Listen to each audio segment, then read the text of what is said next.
So that's kind of crazy. Yo, guys. Shit. Yes, this is a JPZ. I got itched my butt, like, hearing someone talk about chainsaws, and I was like, I think I need to get on right now. So we were going to talk about characters today. But Tex is sick. And considering the topic of guest characters was a thing that he would be highly invested in doing, I figured we would save that for another time. Let's pick a topic he wouldn't be excited about. Well, right now we're talking about the rank system and balance based on how the game has been since the patch. Because I think it's been almost a month now since the patch was dropped. I'm bad with time right now. I'm gonna be honest with you. Yeah, same. I was gonna say, like, I feel like the 1.04 was like 2 weeks ago, I think. Yeah, it was. Or a week? I'm not even sure, honestly. Yeah, time flies. Yeah. There was like the 1.3 patch. Oh, damn it. It was like the 1.3 patch, and then there was the 1.04, and then there's like the 1.041 or something like that. I didn't even know there's a 1.401. There was like some weird fucking word. It was like so this happened to me and it got me banned from the main man's channel. I thought the 1.04 patch had already dropped on time. So when I went to when I went to it, it was like 1.014 or some shit like that. It was like an early, like the patch was because of the way they word the patches is not intuitive to like knowing when the patches drop. I'm getting my ass kicked right now.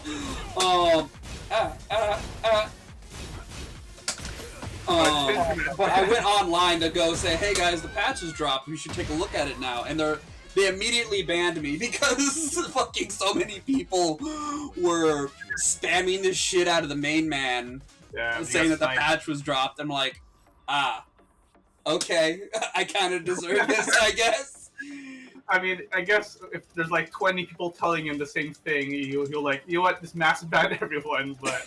Yeah, well, I feel like a lot of the patches right now are like the quick ones like that are like bug fixes, but yeah, you know. Was it a permaban?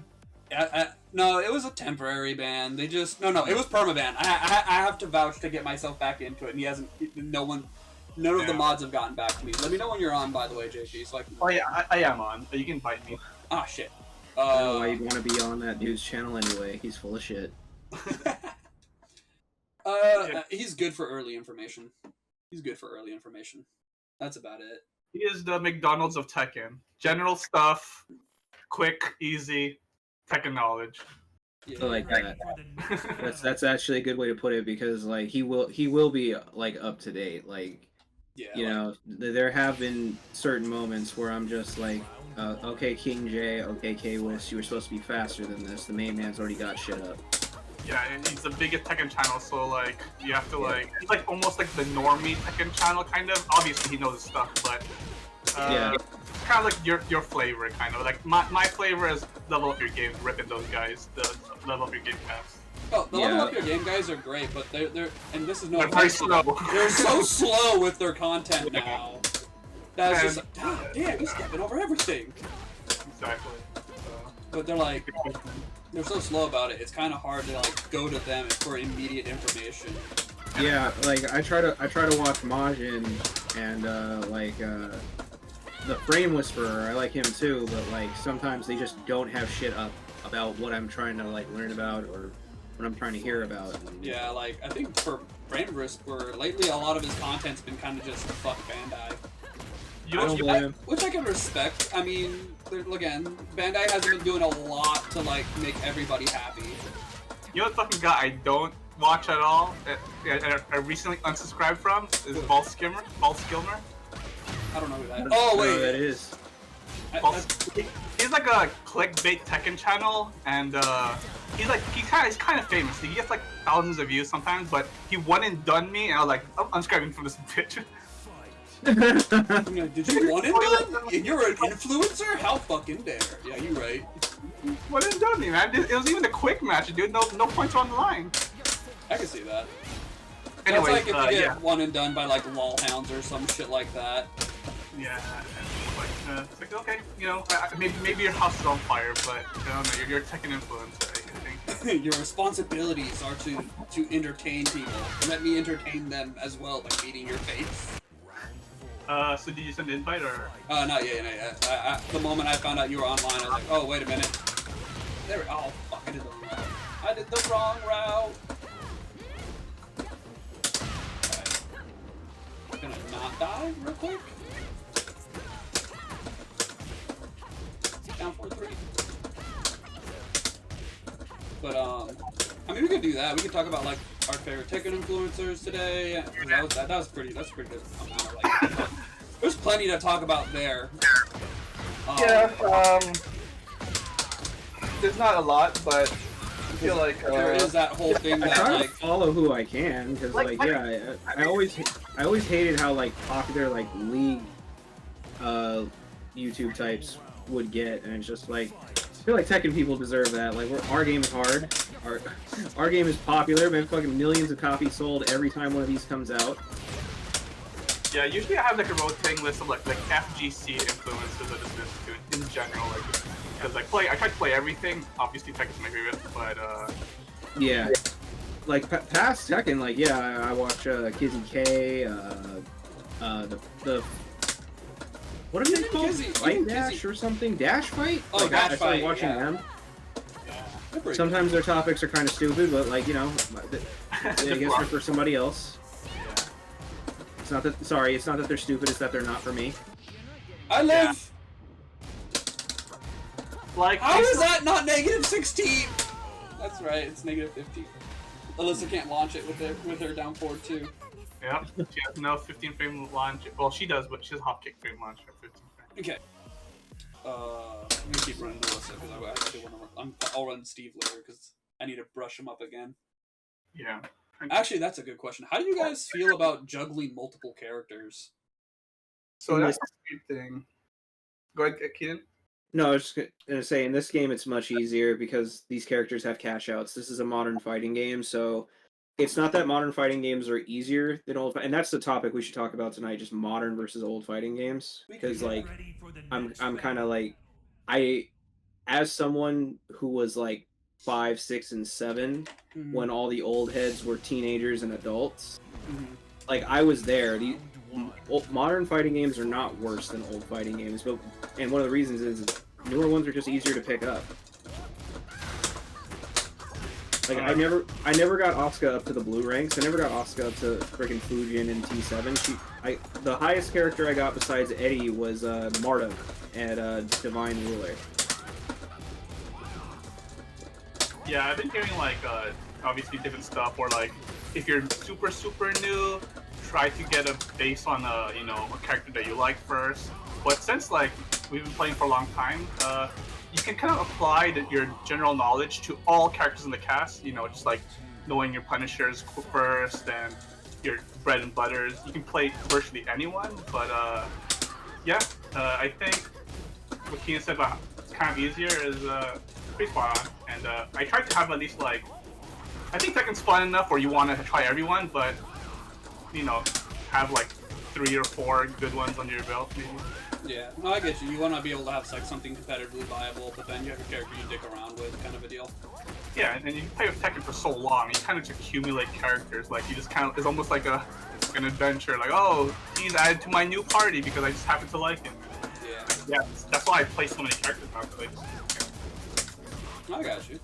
Yeah, I'm trying to like, when I play rank online, I try to like bring all my characters to the same ranks, and that's like how I level up my characters to see where I'm at with everyone. Just like, kind of like, basically how you would go to the gym. You're not going to work one side of your body more than the other. Exactly. Or like when I let's see if I can bring my favorite characters to blue rank, or or if one of my characters is losing that day, I'm like, you know what, screw this, I'm playing some other character. It's just also a fun thing to have when your characters, you're just not having that day with that certain character.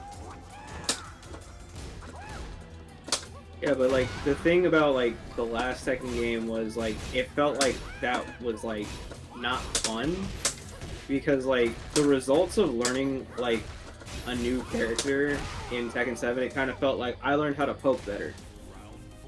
in this game, it feels like I'm learning how to whoop yo ass. Like I learned how to play the character. The character's not any harder to defend against, but when I actually hit you with something, I knock you to the ground. I just look at what I just did with Law. I just beat. And I'm sure he could do that in T7, but like it did feel as rewarding to try to play this character. Oh yeah. Considering the person, this was one of the people that was like saying they wanted Law to get hurt in the next patch. You can definitely feel that. Yes, you can hate a character as much as you want, but the moment you got him in your hand, it's a completely different feeling, right? Exactly, because like I couldn't stand this character when I first started playing this game. I thought there was something wrong with Law. I was like, what is going on? I still kind of think there's something wrong. Like, I actively do what you're supposed to do, and the game just says no. He hit you with that. I'm like, you press down forward. You press down forward. No, did you just press down forward? Yes. Oh yeah. See? Yeah, I did it right there. Yeah. Yeah. Exactly. But like it online, I swear, it's like no, you didn't. It's like yes, I did. Yeah, that sounds like a rollback problem. Yeah, probably. But yeah, no. I mean, I love watching character specialists to have just like that one character, but competitive play always seems like, oh, he's switching to his knee, switching to Feng, his Feng switching to Brian, or something like that. Yeah, no, I think they made all characters feel fun. Yeah. I mean, you're definitely right. Like back in 7, when I went to go try playing Lars again, it wasn't because I was like, oh yeah, Lars is top tier. It's like, no, I need like work on spacing, poking, and all the other shit because Steve technically doesn't. Oh fuck, I'm screwed. Lars was top tier. Lars was bad. No, I'm talking about 7. He wasn't good. I didn't switch to him because he was good. I did not switch to Lars because he was good. I switched to him because I needed better, like, spacing. I need to learn better spacing tools and shit like that. Because Lars had back 1, which to me is still very, like, even now, I find it kind of sad. Because it's still a solid tool, but you won't hear people talk about how good Lars' back 1 is. It's a 14, 15 frame homing mid, safe on block. It was a knockdown in 7. I don't know if it still does that in 8. But, like, that was a pretty fucking good move, my guy. I think the only downside is like you had to deal with the risk reward of like pairing it with down back 4, which was basically death on block, death on hit, death on whatever the fuck happened if you used it. Yeah, having a character different from your other characters is also like a way for you to use like skills from like, for example, like, you know, for I guess for Lars, you don't play him as you play Steve, I'm guessing. No. Like, yeah, so you learn kind of out. Like. It's more high risk, high reward playing Lars. At least back in 7. Now it's kind of more like Unga Big Bunga Dudunga, fucking Gen 3 mix up. Go for the safer launcher because you know why fucking risk it? Just see if they're dumb enough to hit a big button here. If not, just take the poke and move on. You know, And what I would say is like a good change in that regard is like it does make Lars feel more of a dynamic character, as opposed to just kind of like, oh, he's just a solid fighting game character. But I mean, if we're gonna talk about like modern versus like classic, yeah, I mean, definitely it's definitely easier to pick up and go with some modern games. Like I'll occasionally pick up the stick and then put on like an old game. Like I've been going back and like, oh, let me go look at like Marvel 3 and see how hard it is to actually do some of the combos in Marvel 3. And I'm like, oh yeah, no, this is not easy. Like, doing fly loops in Marvel 3 versus like Marvel versus Capcom Infinite, night and fucking day.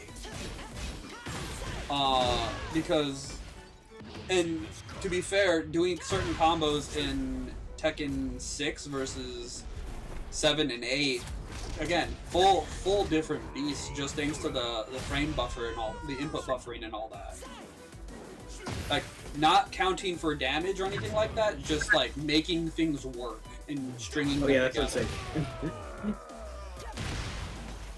Because like back in Tekken 6, there was ways for me to loop Fox on over and over again. Like JP can vouch for me. Fox Hunt, like landing Fox Hunt in the combo was my thing, right? You're a combo professor, pretty much, like in the lab all the time, like showing you new stuff. So yeah, but like now, if I want to go for multiple Fox Hunts, it's not really worth it. It's not. There's ways to, but it's not worth it. Like you can do EX Fox, like in this one, you can do EX Fox Hunt and then do a delay Fox Hunt afterwards off back one, and it'll connect.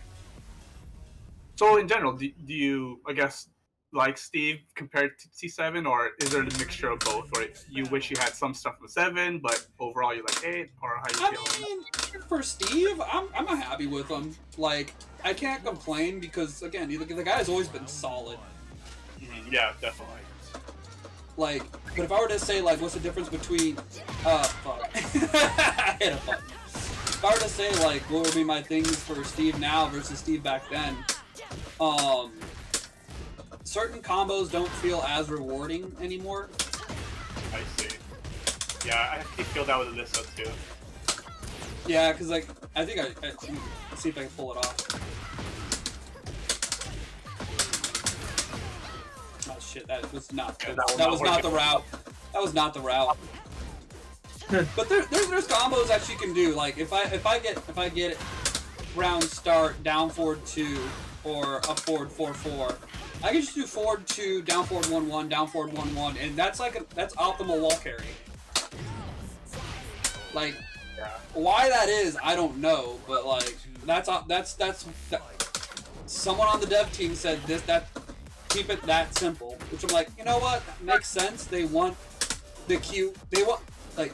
For everyone who complains about Alyssa, I'll be real, she's there to target the uwu gamer girl crowd, which ironically does not hit as much as they thought it would. That's why when in State Jam Slam, I was like, why is there no Alyssas, man? Or at least a little bit, but that feels like the archetype. Like, easy to use, high damage, and, cool shit all happens on screen all the time. And then you have, insane Chainsaw Girl. Exactly. With the, Namco, the, Reina. Everyone loves Reina instead. Well, they love King. They loved King. Yeah, you're right. I didn't think about that, but you're right, King. And, yeah, no. So if you're gonna follow that trajectory, expect another. You know what? Expect Bloody Roar then. We're bringing this conversation back. It always comes back that for me. Bloody Roar is coming when you keep talking to me long enough. I will not stop talking shit on the old ones, but if a new good Bloody Roar comes out, I will enjoy it and play it with you. It's the same with Virtua Fighter. I cannot stand Virtua Fighter fans. Like I think one of my earliest instances of like dealing with people just like, the thing you like is trash because I like this other thing is with Virtua Fighter players. Like I just remember being like a kid and like these other kids in the apartment complex were doing the whole, you like Tekken because you can mash buttons in Tekken. This came first, and you don't know how to play it. Like, and then they'd be like, you play Eddie, don't you? And I'd be like, yeah, why? And they'd be like, because you don't know how to play games. And I'd just be like, okay. Having Akira be able to have an input that's like back, up, forward, down, back into like the basics that Julia can do just by pressing 2 buttons does not make you a better person. Yeah, exactly. Just salty. Yeah. But yeah, like, and that just like brings into like, you can like older fighting games more, but they are not better than what we have now. I understand fighting games went very esports because like a lot of people who like love classic fighting games like to hold Street Fighter V, and like it's mostly just Street Fighter V against like modern games in terms of how gameplay works, and it's like plenty of other games were good. Yeah. I think every other game was good. I think every King of Fighters like has been good. Like I feel like most games have like gone on an upward trajectory, is my honest opinion with the genre. Yeah, I mean, I definitely agree with that. I mean, when you take into consideration a lot of how and this isn't to target the whole accessibility things. Just in terms of design, there's things in these games that, looking back at it, you could say whether or not you were actively thinking about it, there was that unintentional, like, God, I wish this was a thing. Mm-hmm. Where it was like, dang, I wish there was just this one element to the game that would make it easier for me to play it. Yeah. Admittedly, there are some things I would sit down and still say no. I will forever be the guy to look at someone who says simple inputs are good for fighting games and look at them and say, do you play what are you struggling with that you just refuse to go into the lab and practice for a bit? Yeah, I don't know what the first game to do that was. I'm pretty sure it was Persona 4 Arena, but I've been wrong before. That was the first time I remember ever complaining about it. That was the first one that did auto combos, not simple inputs. Oh, okay. They had quarter circle and everything. To my knowledge, the first game that actively did simple inputs was Power Rangers Battle for the Grid. Oh, okay. Oh. Yeah, That's to my knowledge. You could a lot of people would technically argue like how Tekken does simple inputs because everything is string focus. I argue that there's a completely different element to that in comparison, like between 2D and 3D games, where it's like, yeah, it has to be that way in this game. Also, like, that simplicity is, again, why Tekken destroyed its competition and why its baby brother was so well liked, Soul Calibur. yeah. The other 3D fighting games before it, well, there's only one before it, it's Virtua Fighter, and the one and a few since that don't exist anymore were very hard to play. And what happened to them? I mean, they're fighting. Well, aside from DOA, they're fighting to come back. Aside from DOA, DOA is gone. Need more 3D fights, so not have competition.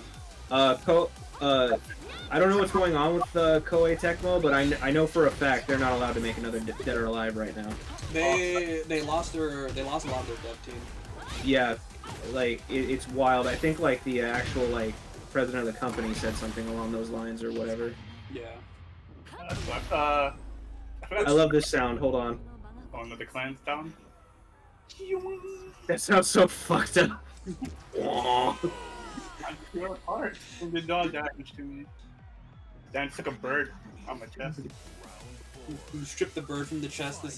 That bird was your soul. June just stripped the bird of your soul. Yeah, is June good? As in morally?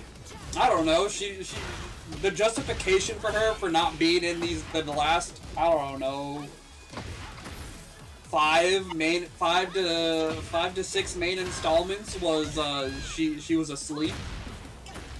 Sure. Actually, yeah. Again, it's gonna be part of the next story apparently. So. Oh, is it? Yeah. All right, I'm gonna laugh my ass off during that, but. Alright, because when you saw the trailer for the new story mode or the new story add-ons, you see a bird going into the Cave of Enlightenment and like Jun's waking up. I mean, you see this in the story in the story mode, I guess. The arcade modes. Yeah. Well, because like her story in the arcade, the character chapter says that she was asleep the entire time, and I was just like, that's such a cop-out way of trying to explain how she's in an alternate realm that time moves slowly, so she rested for like, maybe like a few minutes, but outside the realm it went by years. So that's why she still looks young. So I'm kind of understanding why we're going to start calling ourselves Plus on Talk, by the way, because we constantly deviate from our main topic. Yep, we unga bunga through this shit. If you want to just like going back to just like modern versus like old like arcade fighting games. Yeah. Another thing like I respect that it was like harder to get the information and like it was harder to be good. I don't see why that's a good thing. I don't want to have to like go to an arcade, put quarters up against someone who doesn't want me to know what he's doing. Yeah. And it's just like figure it out yourself. And it's like, okay, asshole. Meanwhile, like in my day and age, like we go on YouTube and people are willing to be like, this is how you do this. This is how you deal with this. I don't see why that spreading of information is a problem. That's how pro players exist. It feels like because they play with each other. Exactly. Like, if I was forced to deal with anybody like at that skill level and that's all I could play against, I would adapt. Like lower level people wouldn't be an issue. I mean, you got a point there. Like a lot of because that's the thing that a lot of people will always sit down and argue about. Like, one second, I want to make sure I get this right. It feels like people, it's like a hazing ritual, right? It's like, oh, you haven't been through the trenches like I have, so you need to be too. Or like, I figured out this during this time, and it was hard for me, so you should go through that, obviously. But you know, that's not how progress works. I've been through the trenches. It fucking sucked. I told you guys one of my best arcade stories last time. One of my worst arcade stories is I was doing my standard freaking Basement King thing and not getting knocked off of a Marvel vs. Capcom 2 machine. Then some dude just shows up and like I think, oh, here's another one, and I'm beating him at first. Like I don't think he hits me more than once, and then I get to his last character, which is fucking BB Hood or whatever her name is. I used to call her Little Red from the Hood. It's she pulls Hood, out yeah, because she pulls out a freaking Uzi and shit. I was like, oh, she's from the ghetto. But anyway, yeah, he practically perfects my whole team with just her. That's crazy. And what was fucked up was I still had a shit ton of quarters, but I was doing that thing my dad hates where I stay on because I don't use up my tokens. And I'm like, you're not going to make me leave during a win streak, are you? And my dad would be like, I want to leave. And the second I lost, he was like, okay, yeah, let's go. And I was like, I still have quarters. He's like, no, we're going. Save this for later. Like, exactly. Yeah, I get knowledge checks, but like, you know, knowledge is available now, so yeah. I guess that's why it kind of sucks to get hit by knowledge checks now, and that's one of the other things that people kind of hate more. Is like, ah, yes, everyone knows this, but do you know this? You know, like. Yeah. Sometimes you'll know it, but you'll just forget in the lapse of a moment. Like, oh fuck, I forgot. You know, and that's the funny parts about frame traps and stuff like that. Yeah, I mean, be fucking honest. How many times have you gotten hit by Law? 1, 2, 3, down 2, 3. I get hit by Law all the time. Junkyard, whatever. He has high crush properties there, and I keep forgetting. I'm like, it's like, god damn it! How the fuck do I forget something so fucking basic? Ah, yeah. Or here's a good one for the Yoshi fans out there. 2-2, Yoshi 2-2, and then Flash. Oh my god, yeah. Yeah. Everything involving Flash, I'm getting hit by. Yeah, legit. Just because the game wants me to be aggressive, and being aggressive is awful against Flash. How many Flash setups are there? Yoshi players. Yes. I'm nightmare. Also, no infinites is fucking fantastic. Things being patched is fucking amazing. Yeah. I'm kind of glad. No, I'm glad he took out Shaheen's infinite. I never got to do it. Don't get me wrong, there are some combo routes that I'm like, but that combo route was so fun! But then I'm like, yeah, I kind of see why you don't want that one around anymore. Yeah. No. Because, like, I grew up when we used to, like, nudge each other or, like, fucking, like actually fight because we were probably related. I was probably playing with my cousins, so, like, if you knew how to do stuff like that, they'd be like, throw the controller down and let's go fight for real. Because, like, that shit's disrespectful. Like, how fucking dare you go for an infinite on me, you piece of shit. Yeah. Just get stare at them the whole time, just like, really? The thing is, one of the problems is, like, this isn't, well, I wouldn't even say it's a problem. It's one of those things where it's like, it's one of those things that was just kind of like the identity of part of the identity of the FGC was, alright, tell me I get this. No, I don't. Of course not. You commentator curse yourself. I do a lot. Especially when I'm learning a new character. Yeah, of course, awkward side. But, the problem with, like, well, I wouldn't say it's a problem, but one of the downsides to losing Infinite is that whole piece of, like, I wouldn't say what makes it iconic, but recognizable, like, one of those traits in fighting games of, like, you want to do an Infinite? And then that's gone. That's gone.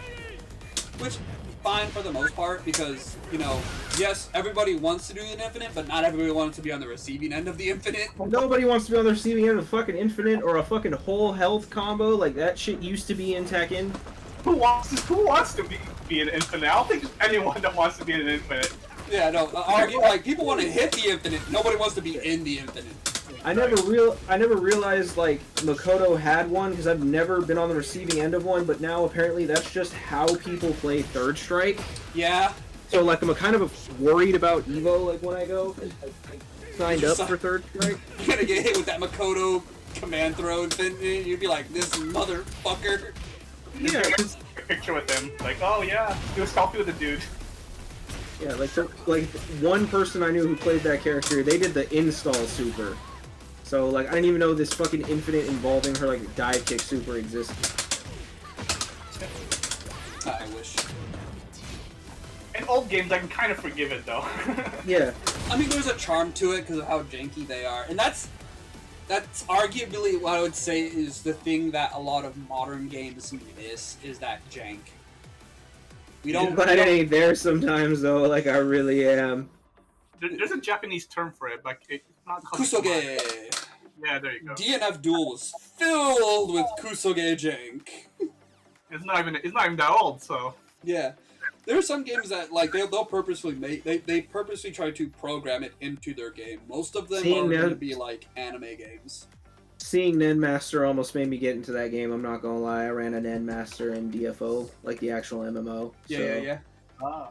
I'm not going to, but like almost. I almost got back into it because of Monk, but I looked at it and said, "Nah, too late. You're too late." Yeah. Yeah, I was a Berserker player. Now I played Kunoichi.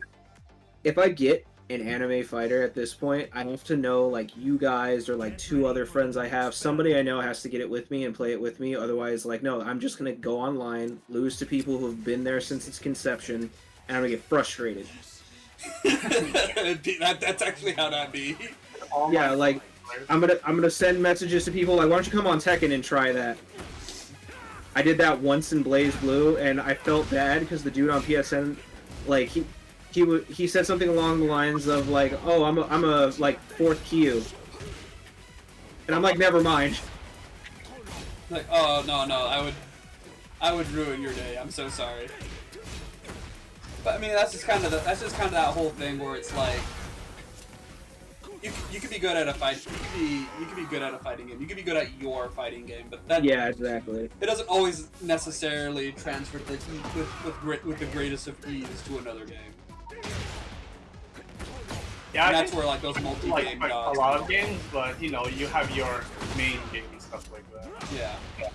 Because you can still play another game and have fun with it. I mean, I've dabbled in a lot of different games over the years. I know you guys have too. Yeah, I do like, the bullying method. Yeah. Where I'm just like, try everything. But I just don't play NRS games anymore. I just don't play NRS games anymore. Yeah. Dude, nothing's as good as MKX. Like, I hate to be that guy, and like that's a tired take, but like, it's bro, yeah. I can't like have fun with any of them. I can't even have fun with 9. Like, I don't understand why like Steve and Kenny off Yo Video Games be like, oh, MK9 is the shit. No, it's not. That game is janky and garbage. It's because the Infamous games are jank. I said infamous. Injustice games are jank garbage. They are. This is a man who used to love playing Injustice 1. I sure fucking did. Playing fucking Wonder Woman of all characters. Did you want to play a top tier? No, I played Wonder Woman. I remember that too. I was using Hot Girl and I was like, yeah, Mark has fucking using his shit on me every time. I had like 4 characters I was interested in maining. That's rare. I am a one trick. I tend to have a main, maybe 2. Yeah. But like fucking Injustice 1 had the Lantern, it had Nightwing, that was my main, and then it had Shazam. He was so much fun. And then they brought in Injustice 2 and ruined so many good characters. You went for the freaking unblockable! I sure did! Well, Flamingo kick you in that fucking forehead, you don't know me. That shit hits me sometimes. It works. That's true. You see those flashes and you're like, oh shit, oh shit, oh shit. I turn into a moth and I'm like, ooh, pretty lights. I can't help it, it's so beautiful. But look at the visual effect. Oh, fuck. But no, like, yeah, like with MK, with NetherRealms games, bro, I don't fucking get it. I don't get what the appeal of those games is, like, past MKX. MKX was just special, but, like, in hindsight, it's because I got to be the fucking Predator. That's one of my favorite movies of all fucking time. Arguably, a lot of it would just come back to them. Like, my argument for NetherRealm games is they're really just great visually. I can't, like, mechanics aside, because I always take issue with, like, movement and how stiff the games are. Clunky as fuck. They're never not clunky either. The newest one is always just less clunky than the last one. Yeah. Yeah, it feels very stiff. Which, arguably, some people could say the same about Tekken, especially because you have this shit being relevant most of the fucking time. Yeah. Team backdash and stuff. Yeah. But, like, for the most part, I would argue every Tekken from like 6 and up isn't clunky. Like I want to be like that guy because I love 5 and I'm a ride or die for 5. But I do boot up 5 every once in a while and I'm like, god damn, the controls for this game are not as responsive as I think they're supposed to be. Oh no. 6 is. I gotta like retune everything when I go back to 6. Really? It's been a long time since I played 6, but I swear I played 6 while 7 was out, and I was just like, this feels so much better than 5, like, to press buttons and to do stuff. Like, I dislike the newcomers in this game, I dislike how much damage Rage and the Joels do, but this just feels better to play. I won't argue about, like, likes and dislikes, because playing Lars and Alyssa, but,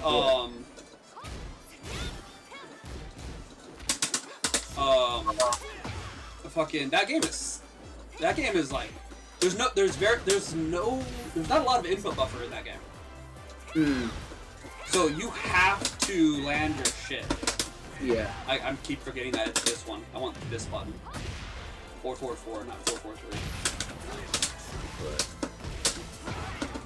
I gotta do it for the Brown. I know some people get upset. You hit me with the rage art, bruh? I've only got 10%. I'm like, yeah, you know how hard it is to clutch out 10% sometimes? In reality, it's like, I don't have to end this combo without the best one I can do. Yeah. I don't like that. Yeah, I'm not a big fan of NetherRealm fighters. Like, I'm just a hater, bro, because I also I cannot stand platform fighters either. I do not think that shit's fun. No. Yeah, the whole is it FGC type thing will always be I think it's FGC. I don't think it's a fighting game. Like, they get some of the smartest and nicest people turn into the dumbest, meanest, most indignant people when I talk shit on Smash, because they think I'm being disrespectful in the sense like what you're doing isn't impressive.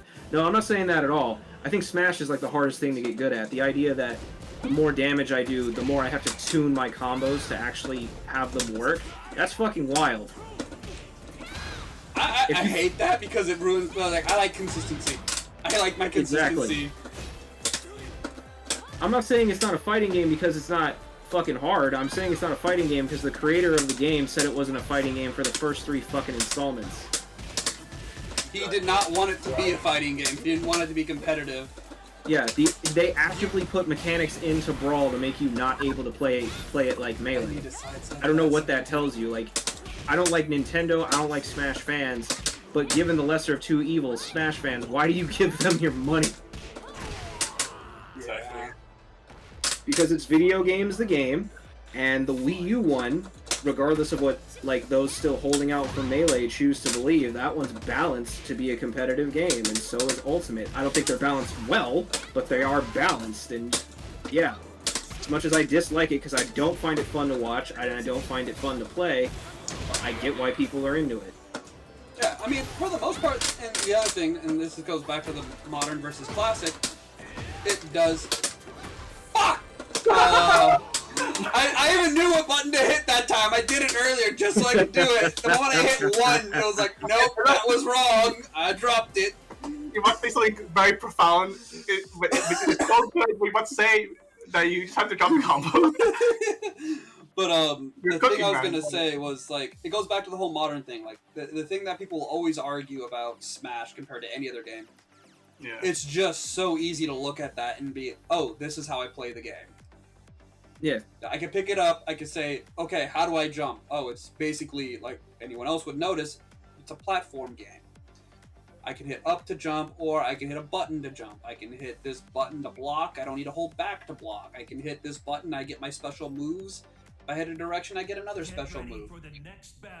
Like, its design and simplicity is what generates so much. Like, it's IPs and overall game design. Because, again, if anyone tries to tell me that Smash is a great game on its design and isn't carried by its IPs, I'm gonna be honest with you right now. They're wrong. Oh, hell yeah. No, like, with all due respect, there are indie games that get the mechanics so much better, and they get no money. Like, people don't even realize they exist. Yeah, like, the thing I always tell people, like, this is the thing I always tell people who, like, hype up Smash, I look at them and say, how does it feel to have a game that did so well, it killed the genre before it even had a chance to fully develop? Yeah. And with all due respect, Smash is fun. I do enjoy playing Smash, but I do think that's one of the best versions of how you can play that game. I still don't like it. I don't like Rivals of Aether very much either. Rivals of Aether does some good shit. Yeah, it does, but it's just, that shit's just not for me, bro. It's all when people say it's all mods now.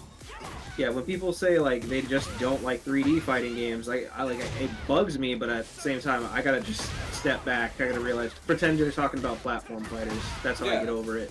Well, yeah, because like it's kind of the idea. Like when you look at Smash and you look at how well budgeted the game is, everything is just the art direction, the amount of effort they put into it. It's more than any of the indie companies can do. So like when you see a game like Rivals of Aether, it's like, oh, it's pixelated. That's cool. But I want my nice 3D models because they look good and they translate well. And then you go look at like, it's kind of, and I gotta bring it up because it's gonna become a thing again here soon. You look at Nickelodeon All-Stars versus Multiverses, you could tell which one got the budget, unfortunately. Like, I genuinely think Nickelodeon could have done a lot better given the amount of effort that was put into it versus Multiverses. Had they been given the budget, unironically, Multiverses didn't even get as much of a budget as they even were presenting, despite how much they got done with that game. Yeah, wasn't like the marketing more than the actual like game budget or something? It's something weird like that. Yeah, like when this first came out, it was mostly like, I won't say crowdfunded, but it was like hype around like just like bringing it to Evo and showing everyone and content creators making stuff around it. For Multiverses? Yeah, it wasn't because Multiverses was fully backed by WB, but yeah, they had the weird like super big $1 million pot for. There you go. Yeah. Yeah, I don't know why they did that. That was fucking weird. You know, like everyone was playing at the time. It had like a huge amount of players on like the first week and stuff. So I mean, it worked a little bit, but it's coming back. So I don't know how it's gonna. One thing I will say that it definitely does really well, it removes the need for blocking, which people fucking hate. Any fighting game that I've played, I mean, I get it that it's a meme, you know, I didn't pay $60 to block, but god, do people hate blocking in fighting games. Exactly, pull it back. Oh yeah, like one of my first instances of that was like when my parents actually bought me like a Midway Classics disc. Like I have the same disc. It's not the one from my childhood. I found it at a retro game store. I'm pretty sure it's the green one, Midway Classics 2 or whatever. It has Primal Rage on it. One of my brother and dad's biggest complaints was, why do you block so much? Because it's good. I'm like, what are you talking about? Why do I not let you hit me? I want to die. Yeah, and that's kind of one of those things where it's like, and it goes back to modern, like, they're trying to find a lot of clever ways to punish you for blocking too much in these games. Basically, they don't make blocking feel good. No. Like, the other thing about modern games is they don't make blocking feel good unless you block something, like, fucking nuts. I think I deserve a form of heat cash out where I can block and push you off of me. I wouldn't mind that, like... Yeah. Because, I mean, that's what I always thought that, like, the heat burst was supposed to be, was just, like, a defensive option to, like, smash through fucking your opponent's pressure, because, you know, running two. Uh-huh. like, oh yeah, no, this is a really good tool to just defensively use it. But the problem is, they're like, no, we want this to be offensive. Like, okay, that's fine. But, like, that's not going to stop me from being... Oh, shit. My guy. Sidewall save. I have a 15 feint punish. But, like, that's just one of those things that, like, for I wouldn't say modern, but it's always newer players. They don't want to be the one blocking. Which, I guess, and it's funny, because you don't want to be blocking when you've, like, got experience, too. You kind of want to just run face on people. So that's the other weird thing to have to kind of get used to doing with teaching new players is, okay, I can't just let you mash because you're going to have bad habits from this. But I can't also be over here, like, making it so you feel horrible whenever you're not blocking. And, yeah, like, blocking is your only option. Oh, shit. Teaching people to play Tekken when I know how to do everything I know how to do is a chore. Yeah. It's like, yes, you can do this, but if you go straight into just, ow, my face. This man sniped me with an arrow of light. Fucking dick. Okay, here's another good one. This does like kind of go into that modern versus classic conversation we're having. A lot of the modern characters people argue are too anime. Agreed. It's been a problem since T6.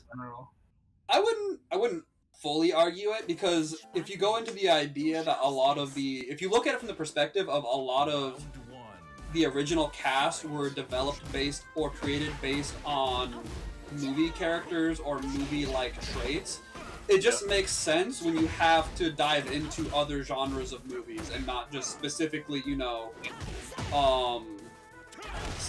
traditional martial arts movies, Exactly. And oh, go ahead, JP. Oh no, like the argument of is Tekken anime has been like, people have been arguing about that forever, but like, has Tekken always been anime, or like does that sound wrong? Like, no, I martial arts, but like technically in like the old Tekkens, you had like I guess like Roger and Kuma and these weird characters, but I don't know. So guys. I'm just saying. I'm saying this in the sense of like when you argue like, oh, it's too anime, and we want strictly like realistic fighting styles. There's only so much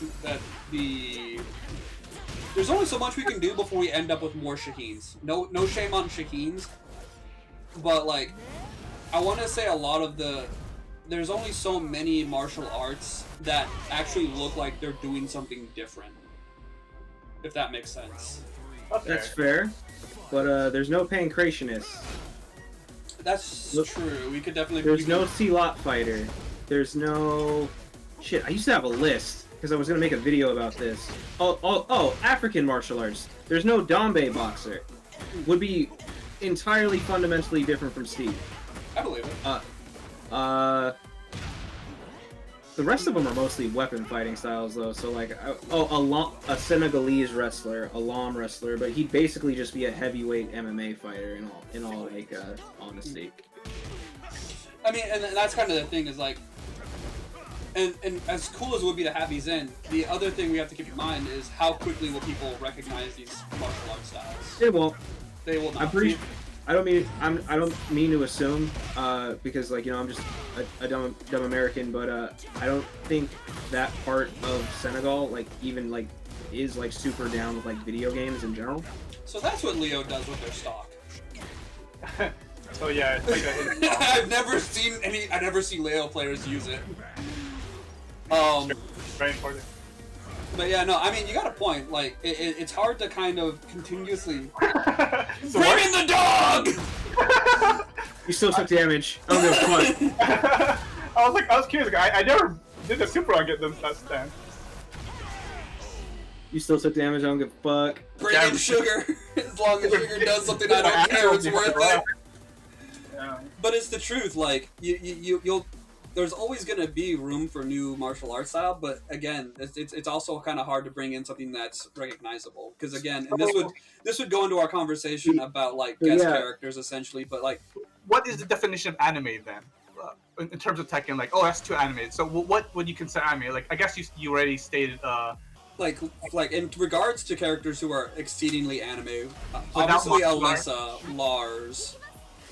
Alyssa and Lars take the cake essentially, and Claudio. Lily. Lily? There's one of those in every anime, and there's one of these in every fighting game. There's a Kareen, there's Rachel, there's... Oh yeah, there's Helena in fucking Dead or Alive, she counts. Your rich white girl fighting style! Yes. I love that's what it was captioned. That's their fighting style, rich white girl. See, so you got any disagreement? Raphael's daughter in fucking Soul Calibur, I forget her name. There's one of these in every fucking fighting game. There's one of these in almost every anime. Like, I'm kind of over it. Yeah, and again, as we stated before, like this character is just meant to kind of bring. It's targeted, has a specific target audience. Originally, like if you look at the statistics, it would be like, oh, this would be the one to bring in a female audience. What it actually ends up being is, you know, weird weeaboos who have, you know, a Me Too or a diva somewhere in their house. Casually hides Miku doll. I did not in any way just try to call myself out, but yeah. You can, and it's like people think like, oh, so can this not be in fighting games? Nah, it doesn't need, like, there's a bunch of archetypes getting overlooked every time for one of these. Like, why is this the consecutive archetype? Like, I find that frustrating, because, like, it's not one that I enjoy. I'm gonna say it, and you're gonna hate to hear it, it sells. It sells figures. It sells figures. I know. Like, I get it. It's just, I can still be frustrated about it. No, I get you. But, like, financially, it sells figures. Like, Rip had the same problem. Like, he wanted more martial arts. That's why he likes Law so much, and he doesn't like the Victors and the Claudios. But then, you know, there's Tasty Steve that, you know, he loves all this stuff, and so there's different stuff for different people, I guess. But yeah, I think Virtua Fighter was the most realistic 3D fighting game, and Tekken 1 2 are slightly edgier than that. Yeah. Tekken's only claim to realism at the time, when those were like the only two, was the fact that like Tekken was actual motion capture. Yeah, there was actual movement in regards to what they were doing. Yeah, like Virtua Fighter at the time, I don't think it was, and I think the newer ones are like more limited than Tekken. I don't remember how their development worked. Even like people saying that, like, you know, how Supers wasn't in Tekken originally, but now they have it, and that's almost too anime having like Super in the game. But the thing is, there was people who wanted that shit. Exactly. So and that's the thing, is like you can never tell if it's like the old heads or the new heads is the other thing that comes into play. Because like when you argue if it's the old heads, you have Rip who's like, yeah, no, I like it. You have a lot of people who actually, a lot of the old heads who are like, I'm really happy with this.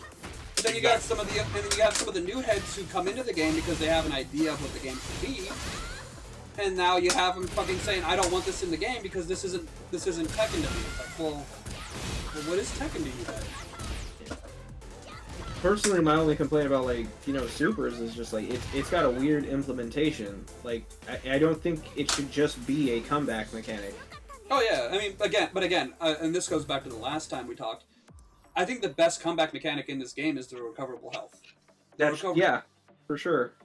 Like, I like the fact that your comeback mechanic is you work to get your health back and even the playing field. Like, that's fucking fantastic to me. The Super is a great way to kind of cash out against it, but how Rage has been, and if you were to change Rage or how Rage Arts work even more so now, you get even more people fucking questioning what the hell's going on over at Bamco. Because the question would be, is like, what is the direction that they want from this game? Which, unfortunately, and this is the truth, and this is kind of the only issue I take with, like, the presented design philosophy, is they tried to sum it all up with one word: aggression. Yeah. Which, again, nothing wrong with that, but at the same time, if that's all you're going for, what are we trying to accomplish with the game?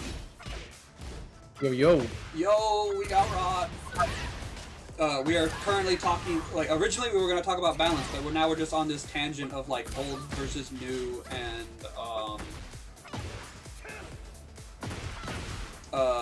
basically design philosophy. I don't know, fucking we discovered that why PlusOnTalk is like the most appropriate name for our podcast, because we start on one topic and then we take that and roll into like 5 different other things.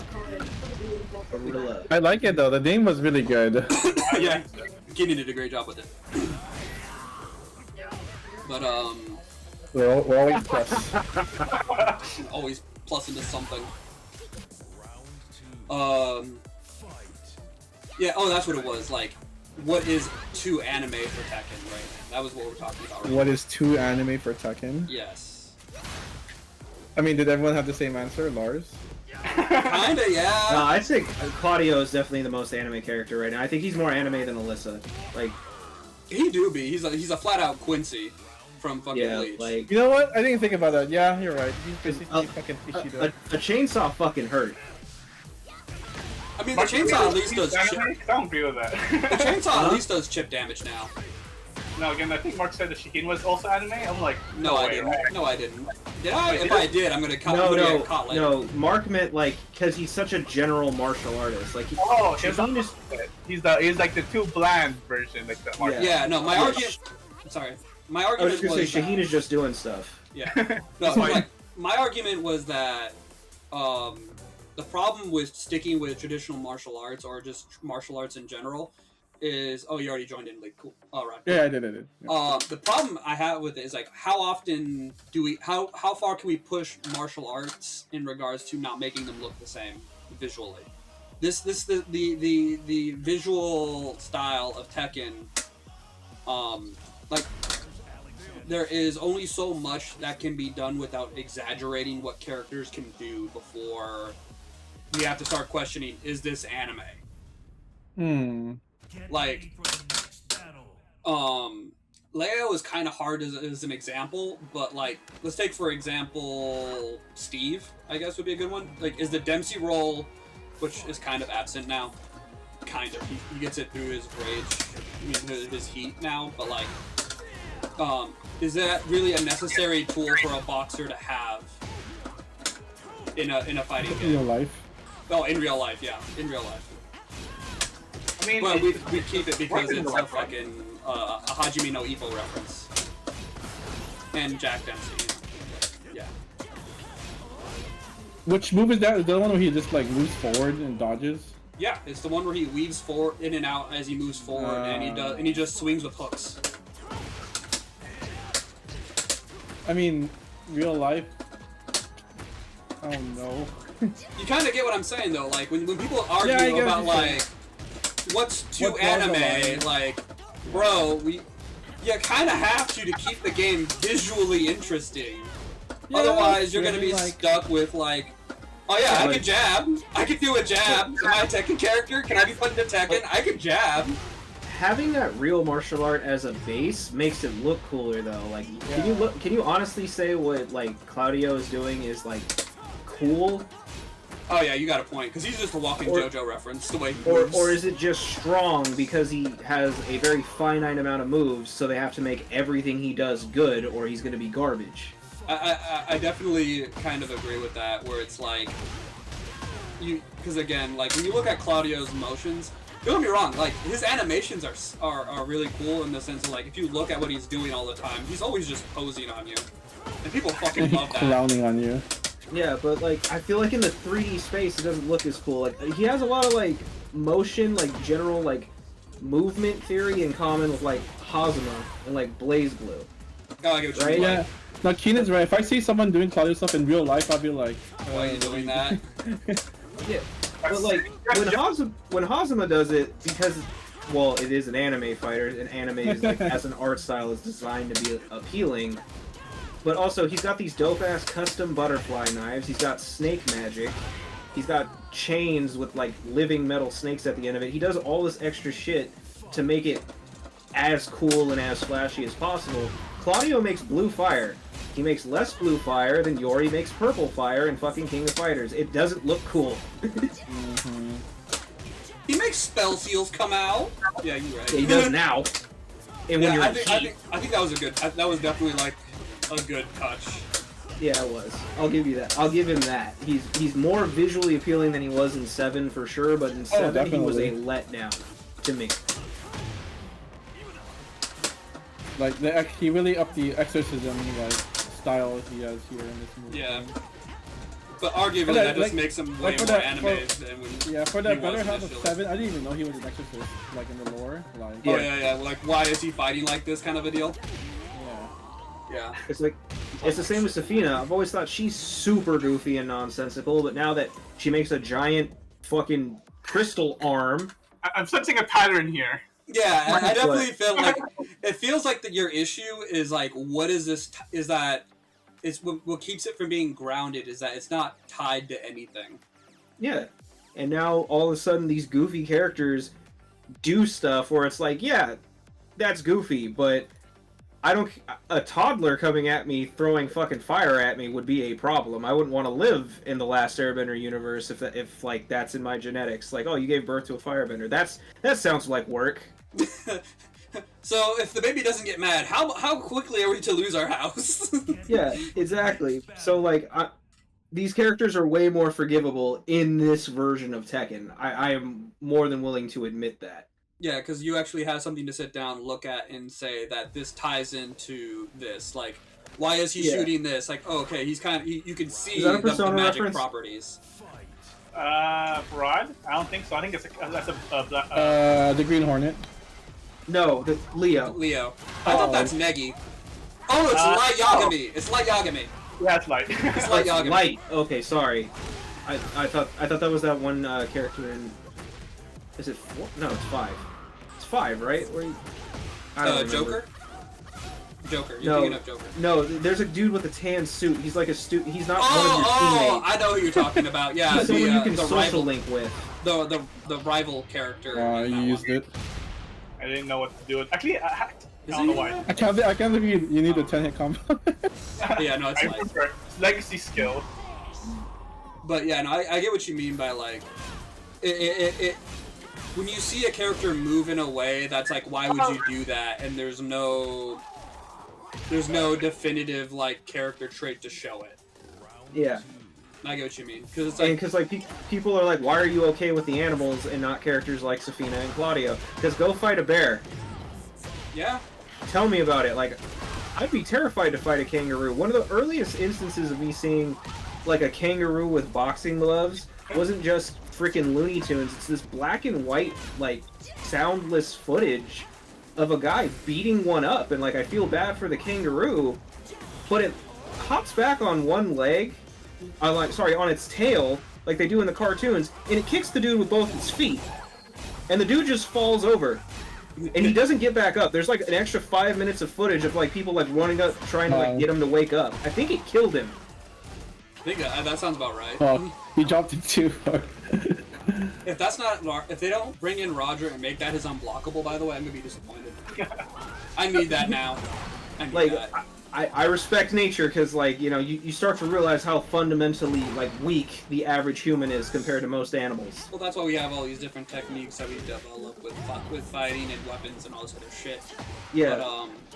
But, like, in terms of what we're doing right now, talking about fighting games. Yeah. No, like, you're right. Like, I think the issue with the design comes back to, a lot of the issue just comes back to, hey, what am I grabbing onto that the character has to move this way? No fucking way. That was accident. That was Is his on a back? Did you try to move backwards and press a button? I did, yeah. Okay, yeah. No, that happens like a lot easier in this one. A lot of people are like saying on the internet, like, if they're like actual Rage Arc input, something involving back, it's like really easy to buffer into it for no reason. Like, someone was like, over like 30 frames of space will pass since you press the back button and it'll activate. And I'm like, I don't know if that's true. Like, I want a video of that. You need to prove that to me.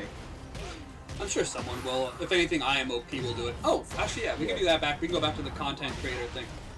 Because again, that was another thing that's been kind of brought up, is like how content creation is nowadays with fighting games in general. Wow, I pressed square, the safest move. When was the last time someone went to go watch an IMOP video? If you guys are familiar with IMOP. Yeah, IMOP. I think JP showed me a couple videos. Yeah, he's got like Saitama as like his thumbnail, or he did at one point, right? Yeah. Oh, that move, damn it. Yeah. He's actually a Gigas player. He's up there with Please Buff Gigas as like this dude that shows I'm off. so glad that character's not in this game. I'm kind of glad too. Gigas? Yeah. No Gigas. Gigas? Sorry, no Gigas. Fuck that character. I don't hate the character, but like he was one of those guys that showed up. I'm like, you actually play this character? Another instance of it don't look good in 3D, my friend. I mean, yeah. I mean, he had his ass, but like, Gigas. but the problem with Gigas was like, he didn't stand out. Like, despite his design, he didn't stand out. He was super generic. That's true, right? He's super big, but you don't. He's really What did he do? He's pretty forgettable. Yeah, like what did he do outside of like ogre stance or whatever the fuck it called? He fought like a toddler. Yeah, he just flailed his limbs. Like, doesn't he have like his only redeeming quality is his wall running mix-ups? Like, that's pretty much it. Or his dance mix-ups, I mean. Oh my god. He did, like, from what I've heard from, oh dear god. Rarely see that move. I was about to say, from what I've been told with, like, other Gigas players, like, his running mix-ups weren't even real back then. Like, you get the, or no, sorry, his stance mix-ups weren't even real. Yeah, sure. So like, it's either high or mid, right? But then Yeah. like there's a throw mixed in there as well. Yeah, but I don't think he has a can tech low the that comes throw. off that stance. I think he'd do better in this one since you have untechable throws coming out of stances. That's not a justification to bring him back, Namco. Don't listen to that. But like he could do better in this game where you have characters who have throws and stances that can't be teched. Thank you, Negan, you motherfucker. I blame him. I blame Negan for the untechable throws in this game. What the? Wow, good shit, Keenan. Holy crap. Good shit. Thank you. Fucking domain expansion and ancestors. I still need to watch Jujutsu Kaisen. Yeah, No rush though. I mean, it's don't fine, get yeah. attached to anyone. Yeah. Wait, Mark, did you finish it, or are you up to date? I saw the spoiler this morning, and I'm just like, I mean, I'm caught up on the anime, but I saw the spoiler for the manga, so I'm just like, Oh, you know, I'm same with you then. I'm not reading the manga. Just the Yeah. anime. I just wanted to get. It's not one that I'm horrifically interested in because I look at it every time and I'm like, this is just depressed Naruto. Pretty much, dude. It sucks. But we keep watching it. Because I want to know what happens next. I want to see who dies next. Yeah. But that's one of those ones, and this is, again, we're off topic again, but like, but what other topics were you guys talking about before I got on? let's finish this one real quick. Alright, I'm gonna say, this is the only topic you guys are on. The thing I was gonna say about JJK is like, people would always complain about like, why don't they kill characters and leave them dead in Naruto? I'm looking at JJK going, that is exactly why. That. The number of times this asshole has written himself into a corner is fucking amazing. Yeah, didn't the author of JJK say like he doesn't like Gojo? Because he made him too OP, right? Yeah, pretty much. Yeah, that's what I heard. And like, oh, that's why they have to seal him away, like through like plot armor or some shit. Well, yeah, because that's kind of, we probably spoiled somebody. Yeah, Jimmy, you know who Gojo is, right? Yeah, he's the guy. I'd win. Yeah. Nah, I'd win, son. Nah, I'd win. Dies immediately. I swear that like he's so smug. That's his character concept, basically. Nah, I'd win. All I know is the ladies love him. I mean, those blue eyes. Him and God damn it. I love this sound. Stem deep blue azure sky blue eyes. Fucking, I don't know, man. But then to get back to your topic about like anime and fighting, that's why they have separate, like what's it called, categories. There's anime fighters. Would Yeah. you consider Tekken an anime fighter? No. I mean, It's just a 3D. It's just a 3D fighter. yeah. Like, let me be real with you for a second. If we were to compare Tekken to some of the other 3D fighters, this is not the most anime of them, because fucking Dead or Alive exists. Oh yeah. Yeah. Bloody Roar. Bloody Roar, yeah, like, Yeah. like, let me be fucking real. For everyone who sits down and says, this is so anime, it's like, there's worse. There's worse offenders. Let's see. Soul Calibur. Soul Calibur, yeah, like, damn, how many times can I stab you with the sword and not die? Or a lightsaber. Or a lightsaber. Fuck.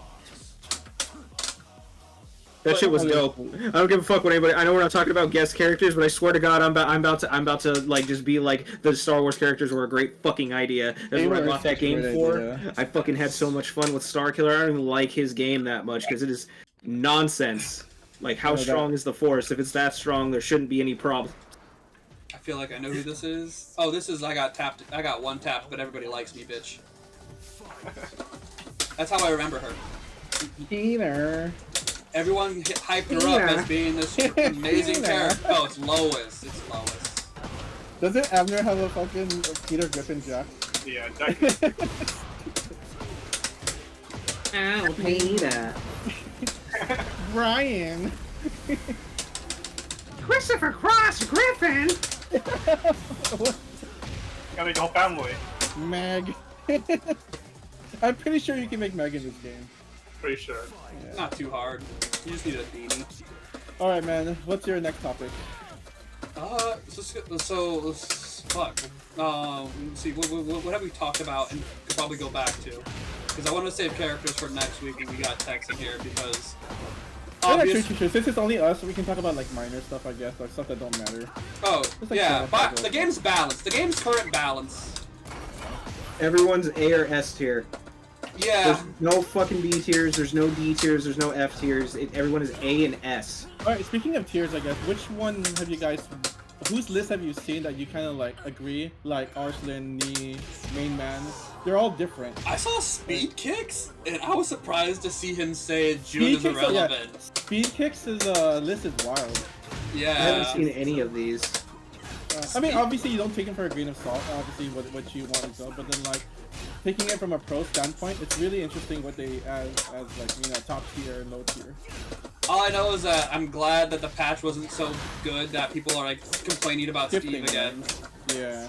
I'm kind of happy with it. I just want Steve to be mid. I'm fine with him being mid.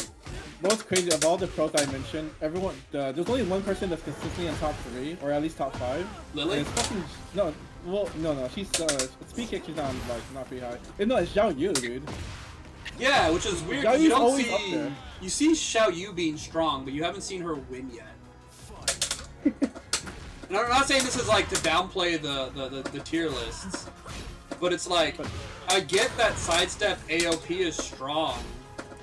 Oh man, AOP in general, dude. Yeah, I was about to say, I get that it's strong, but is it really that good? Like, why haven't you guys... matchup weakness, like against a lot of characters. I was gonna bring that up what Keenan said. It's pretty much his character matchup. I was Some gonna characters say, she's really good against AOP, really good. So I was gonna say, like, why haven't they? Why don't we see Nee playing Ling then? Is that just like he'd rather play Fang? That's true. That's a good perspective. Because like, to be fair, and this is not to like shit on Nee or Arslan. They always play the top tiers, and Arslan specifically will always play the waifu that's top tier. Yeah, Kunimitsu. I don't think that's a problem Kasumi. when pro players do that. I think that is a problem though when people downplay those characters. Yeah. Like, or shit on other characters. Like, I find that really annoying. Like, obviously those characters are good. Be quiet. Yeah. Right. And I'm not trying to say this to downplay them, you know? I'm just saying this No, in the sense I'm of not like... saying you are. I'm like, just saying... Other people. Like, yeah, I'm saying this in the sense of, like, given how we always see them playing, these specific characters, like, okay, you note that this character's strong. Nee especially being the guy that can come out and play anybody, right? Yeah, he has a video where he, Tekken God everybody in Tekken 7? Yeah, sure did. And we're just like, but why haven't you played the Ling yet if she's so damn good? Muscle memory, maybe? Like, he could bring them to Tekken God, but when it comes to competitive, or like you're on the spot... Like, if she gets nerfed in the slightest way, everything you've practiced goes to shit. Yeah. Pretty much. Like, I mean, like, too technical. But he played... Also, I was gonna say, but he played Steve, but he only played, like, back 1, down 4, 2 Steve. It's also because, like, in a competitive space, like, you're playing against people who are going to exploit every weakness possible. Like, in 7 especially, characters' weaknesses were exploitable. Yeah. Like, the reason, like, Eddie was considered really bad is just because, like, yeah, I could hit you and still be unsafe. Like, being negative on hit is no joke. It is not fun. Oh, I know, because I can do that with Steve. Yeah. Down 1 is -2 on hit. So wild, bro. Like, I can sidestep, but that's it. I don't get a mix-up. It's just fine. That's not what Steve's supposed to do. I still would wish I would like it, but you know, it's like that's not what Steve's supposed to do. What was it? But like, in regards to what we were talking about with like these characters, the other one I'm surprised you don't see a lot of, despite like how well she did at Evo, was Lily. Did everyone just like hard grind Lily after that? I didn't watch any of the tier list videos, so I can't put input on it. But I guess, wait, where did Lily go on the list? Since I didn't watch any of these. She's usually around A tier. Like, but she was the one that shut down Dragunov in Japan Evo.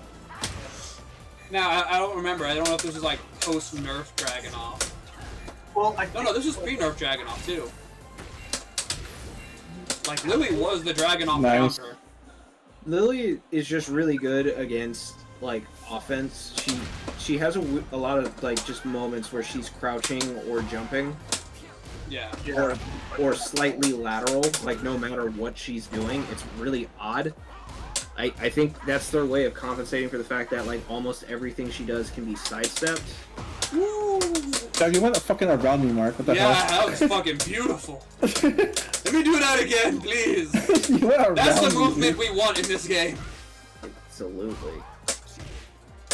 But yeah, so like Lily against Dragunov, like if you're just trying to throw out like down 2s or like running 2s, like the game's just gonna say like, nah, she's not there for you to hit. Yeah, I get what you're saying. Because, like, she has moves like, wait, she has Matterhorn. Like, what was it? Her Happy Rabbit stance is what it's called? Feisty Rabbit. Feisty Rabbit, yeah. Like, isn't she in an aerial state when she's doing that? I think you can jab her out of it and it'll combo her, or I'll float her. Yeah, so, like, that would definitely fuck up a lot of Dragunov players who rely on down 2. Oh, yeah, for sure. No, like, Because, like, I hate good Lily players. Because she can, Feisty Rabbit OS out of any down 2 mid pressure. Yeah, like, but like I guess like her weakness being like if I'm not pressing buttons for you to just like have those weird like offensive / defensive properties just make me not good. I guess that's probably also why like Zhao Yu doesn't really like win. She just places. It's like if I just stop for a second, you can't make me not play the game because I'm choosing not to play the game. I think that's probably something that like a lot of people are forgetting about this is like despite aggression, when you get to higher tiers, just running up on somebody and stopping like that is super beneficial because now, even though it cost me the match, because it'll cost your opponent, it'll make your opponent burn heat. Like they gotta use it eventually. Yeah. Or they'll panic or rage arc. Like, doing nothing is still really good in this game.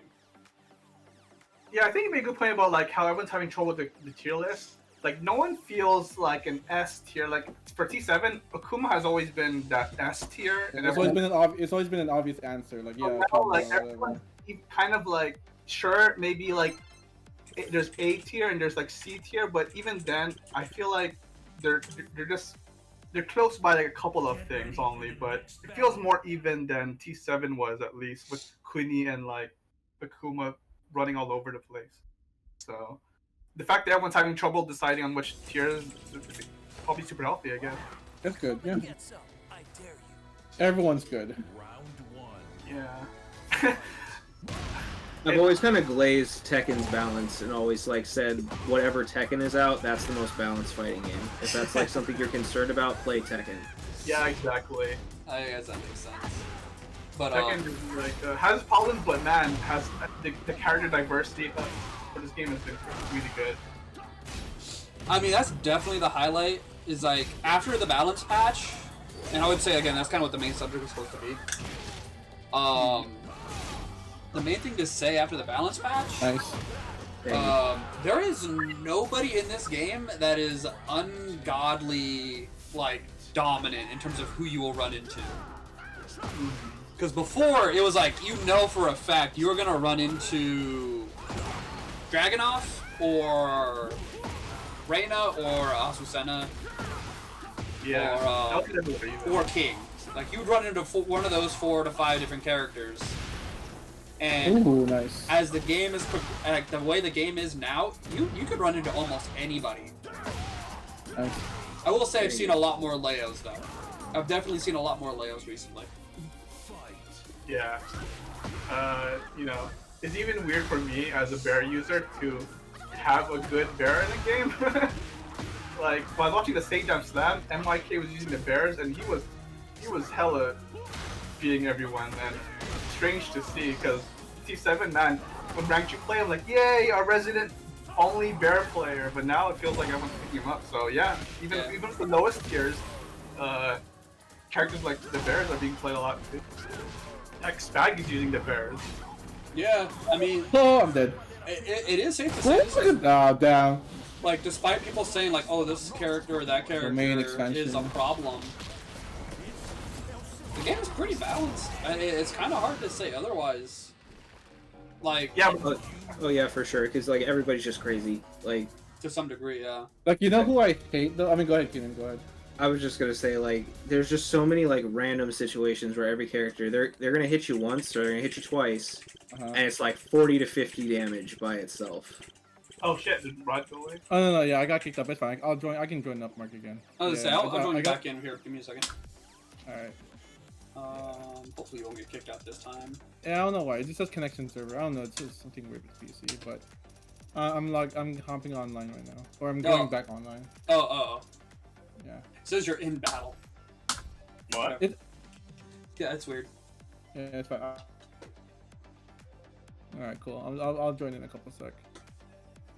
What was I gonna say?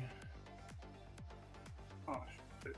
But like, it's kind of hard to say like if we wanted a balance adjustment right now. Like,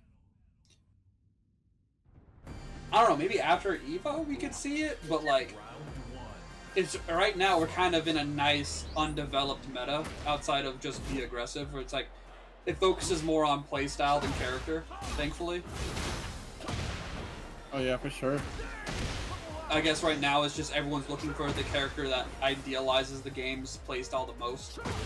I got a feeling Reina's one of those ones that isn't going to get touched in a while. So if you're someone who's like me, hoping that Reina at least gets a nerf to forward 2, you're not going to see it. Forward 2. I mean, how can you see that move being nerfed, like, properly? Punishable, I don't know. The problem is that the thing that keeps it safe is that she goes into stance. So to say that it's punishable on block would be pointless. Maybe like less startup frames, maybe? That's all I think I can think of. I would say just take away the fact that it can go directly into stance on block. Take the move out. True, right? On hit, fine. On block, no. Yeah, make it so that she has to be on hit to get the free transition. Or at least counter hit. Because she already has that with 1-1-2. Is that a bot on your chat? I think so. It looks like it. Best viewers on Tiny URL. Yeah, don't click on that. No, it's probably like gonna lead me straight to like Pornhub or ChatterBait or something. Chatterbait. Hey man, where else are you gonna find the best viewers? But no, like it's hard to say if the game in its current state is pretty freaking balanced. It's good, yeah. Like I was gonna say, like back when Kino was talking about, like the character, like I keep seeing, and it's a major improvement from 7 is like Yoshimitsu. Like I hate that character, man. Yeah. I hate fighting Yoshis. I mean, because they're good, and I just hate Flash now. Flash does so much in this game. You know what's crazy though? Like, and the thing, and I hate myself because Flash like punishes aggressive players. Yeah. And then that's me, pretty much. Like, I need to be more patient. I mean, you guys are more patient than I am, in terms of like aggressiveness sometimes. But man, I just hate Flash. Oh, that was me when I was getting hit by Oscar reversals, man. That's why I used to say she was my demon. But like slowing down just that little bit to look for it It's amazing how much that can do for you. Yeah. Oh, that's annoying. Oh, that's really annoying. It's a high. It's a safe high de-engager. Yep. But look how cute she is. Look how adorable she is. And this is the thing that well, I'm pretty sure JP knows, but he picks these characters because no one plays them. The knowledge isn't there. But I don't know. Secret tech. Play the characters no one wants to play. Like when I play online, when I play ranked, I hardly see bears. Hardly. I've never seen a panda, and I played like the game like obviously every. I'll be real. When I went to Evo last year, I ran into there was a bear who was in my pools. I was worried strictly because like, oh shit, they're at Evo and they're playing bears. This is the one match. It's like, no, it wasn't even that. I was like, this is the one matchup I could never be ready for. I wasn't prepared for this. Practicing against Jins and Reynas, and now I'm doing. Well, hey, good thing you know JP. You can level him. There we go. Yeah, but that was the thing. Like when I was doing that, I was like, oh, this is gonna be horrible. I'm gonna lose to a fucking rando bear. All of a sudden, oh no, they're literally winning just on the most basic shit nobody like practices for. I got it. This is T7 bear though, right? Yeah, it was T7 bear. Yeah. So they were capitalizing G clef and all that shit. Yeah, I was gonna say like T7 bear is more manageable. T8 bear is more of a menace in my opinion. 100%. Yeah, because he has moves that are like, I don't know. Maybe JP can make T7 bear work, but then T8 moves are like crazy. Like the charge moves. I don't think they were in 7, right, JP? No. No? Like he never had the charge moves in T7? He did not have the charge moves, and they did not have the range that they have now. Yeah, that move, yeah. He didn't have it. He couldn't do that. He definitely couldn't do that. He's out here trying to avenge his daddy. I don't blame him. I thought I 1+2'd that. Oh, damn, JP, you dropped that? I know. No, the electric combos for bears is weird. Oh, yeah, you just hit down forward, don't you? It's they're so. Kuma has a fast electric and a slow electric, which sounds redundant. Yeah, I noticed when you were doing it. If I do the fast one, it's hard for me to catch it. God, you got so much range. That's like every like heat activator though, or whatever. The universal go into heat. It's gonna catch you out of backswing. It even works on Fang. Interesting. I didn't know that. If I tip Albatross 2, I can step out of it, like barely. You can? Barely. Yeah. Dude, we're not doing that again. Wait, that new move with Steve, that's called Albatross, where he steps back? That's what it's called? No. That's Outfox. What? Oh, Outfox. Yeah, Albatross is Albatross is 3+4. Really called Outfox? It's literally called Outfox. That's Outfox. That is the only move you're now allowed to do. You gotta outfox them. That's fucking great. Well, that's what they want people to do with them now. They want them to use the fake ass Kempo step. But it's crazy because like you move like like 2 characters away. That's pretty significant. It is, if it weren't for the fact that everyone in the game has so much range. Like, you can say, oh, you're moving 2 characters away. It's like, yeah, but how many characters in the game that have their foot that stick out for 3 to 4 characters? Yeah. Oh, yeah, that shit does not work at a certain range where it should work against my new, like, forward 3+4 on Eddie. Which move is that one? Actually, he stands on one hand and kicks you with both his fucking feet. It's a heat activator. My God. Okay. So I know what you're talking about. So the question of do I like Steve in this game? The actual answer is and this is gonna sound contradictory. It's a yes, but no. I like Steve because he's still fun to play. The problem is I feel like he lost a lot of his character. Like he talks more though. He does talk more, but the problem comes back to he talks more. The problem is that he's not a counter hit character anymore. I'm not fishing. I'm not fishing for back 1. Why am I fishing for back 1? It's an aggressive game, so I guess they don't want that to be his thing. Yeah, they don't want it exclusively just to be Steve's, I guess. Yeah, that's kind of the thing. Like Steve, the only problem I have is Steve lost some of his identity in this game as the counter hit character. Yeah, but he has more voice now. Hey, he definitely has more voice. So I'm like in the opposite boat because Eddie is so different from how he was in 7. And I love everything about it. I hope to never play Tekken 7 Eddie ever again. That's yeah, because you actually like playing around the zone 0 zone. You like playing between zone 2 to zone 0. You don't like playing at zone 3 or 4. No, because like his moves for doing that in Tekken 7 aren't actually good. Like compared to other characters who do operate like from far away, he's not actually good. Fish. Like Marduk, the Bears, and Gigas, they can operate in that zone with their jabs, and he cannot. He operates in that zone with shit that's 18 to 30 frames. Yeah. In this game, them like bringing him in and just making him aggressive was like the best thing they could possibly do. Like one of his moves, his down back 3+4 in fucking Tekken 7, that move is like 32 frames because it gets a shitty backswing blow at the start that doesn't work on mids. And I guess that's the other thing is like I want to know how Steve's new stance is supposed to make him aggressive. I guess the balance adjustment fixes that, and I haven't been using it. But like, I was wondering about that. Like, how are they making Steve more aggressive in this state, outside of like a mix-up stance that I can put off on somebody? Like for Eddie, it makes sense because how everything flows really well for him. Yeah. But like with Steve, it's like, all right, I get this thing, it's negative. I get a low, it's negative. Man, 2 the on one time hit. I don't fucking duck. I get a mid, it's not powerful enough for me to not get down jab going into a stance. I hate, dude. Fuck, I was ducking the other two. Yeah, no, I still don't get what they're trying to go for with Steve being an aggressive character. Did you watch K-Down Snap? No, not the second one. I watched the first one, but I haven't watched the second one yet. Watch it, you can watch it. But MIK uses bears and he's fucking god. So we got it. So basically, if I want to learn the bear matchup, I gotta go look up MYK. Got it. MYK and who else? There's another big bear Rangachu player. is essentially like the other one. Rangachu, yeah. There's a guy named He's the bear player to watch. Yeah. There's Nino. He's from Europe and he's hella good. But yeah, no. Like, what are the main things to look out for with bears? Like, outside from like the goofy charge shenanigans, because that's just something that's gonna come out. I mean, his bear stance obviously is one of them that I watch out for all the time. Hunting stance, you have to like down. Bear hunt, yeah. You have to hit him with a quick mid, otherwise, because all highs will go. Because it just one of his heat naturally engagers size. I have to watch out for to leads into the stance when he comes forward. Yeah. And then he has that one power crush you can cancel into the stance. That's Oh like, shit!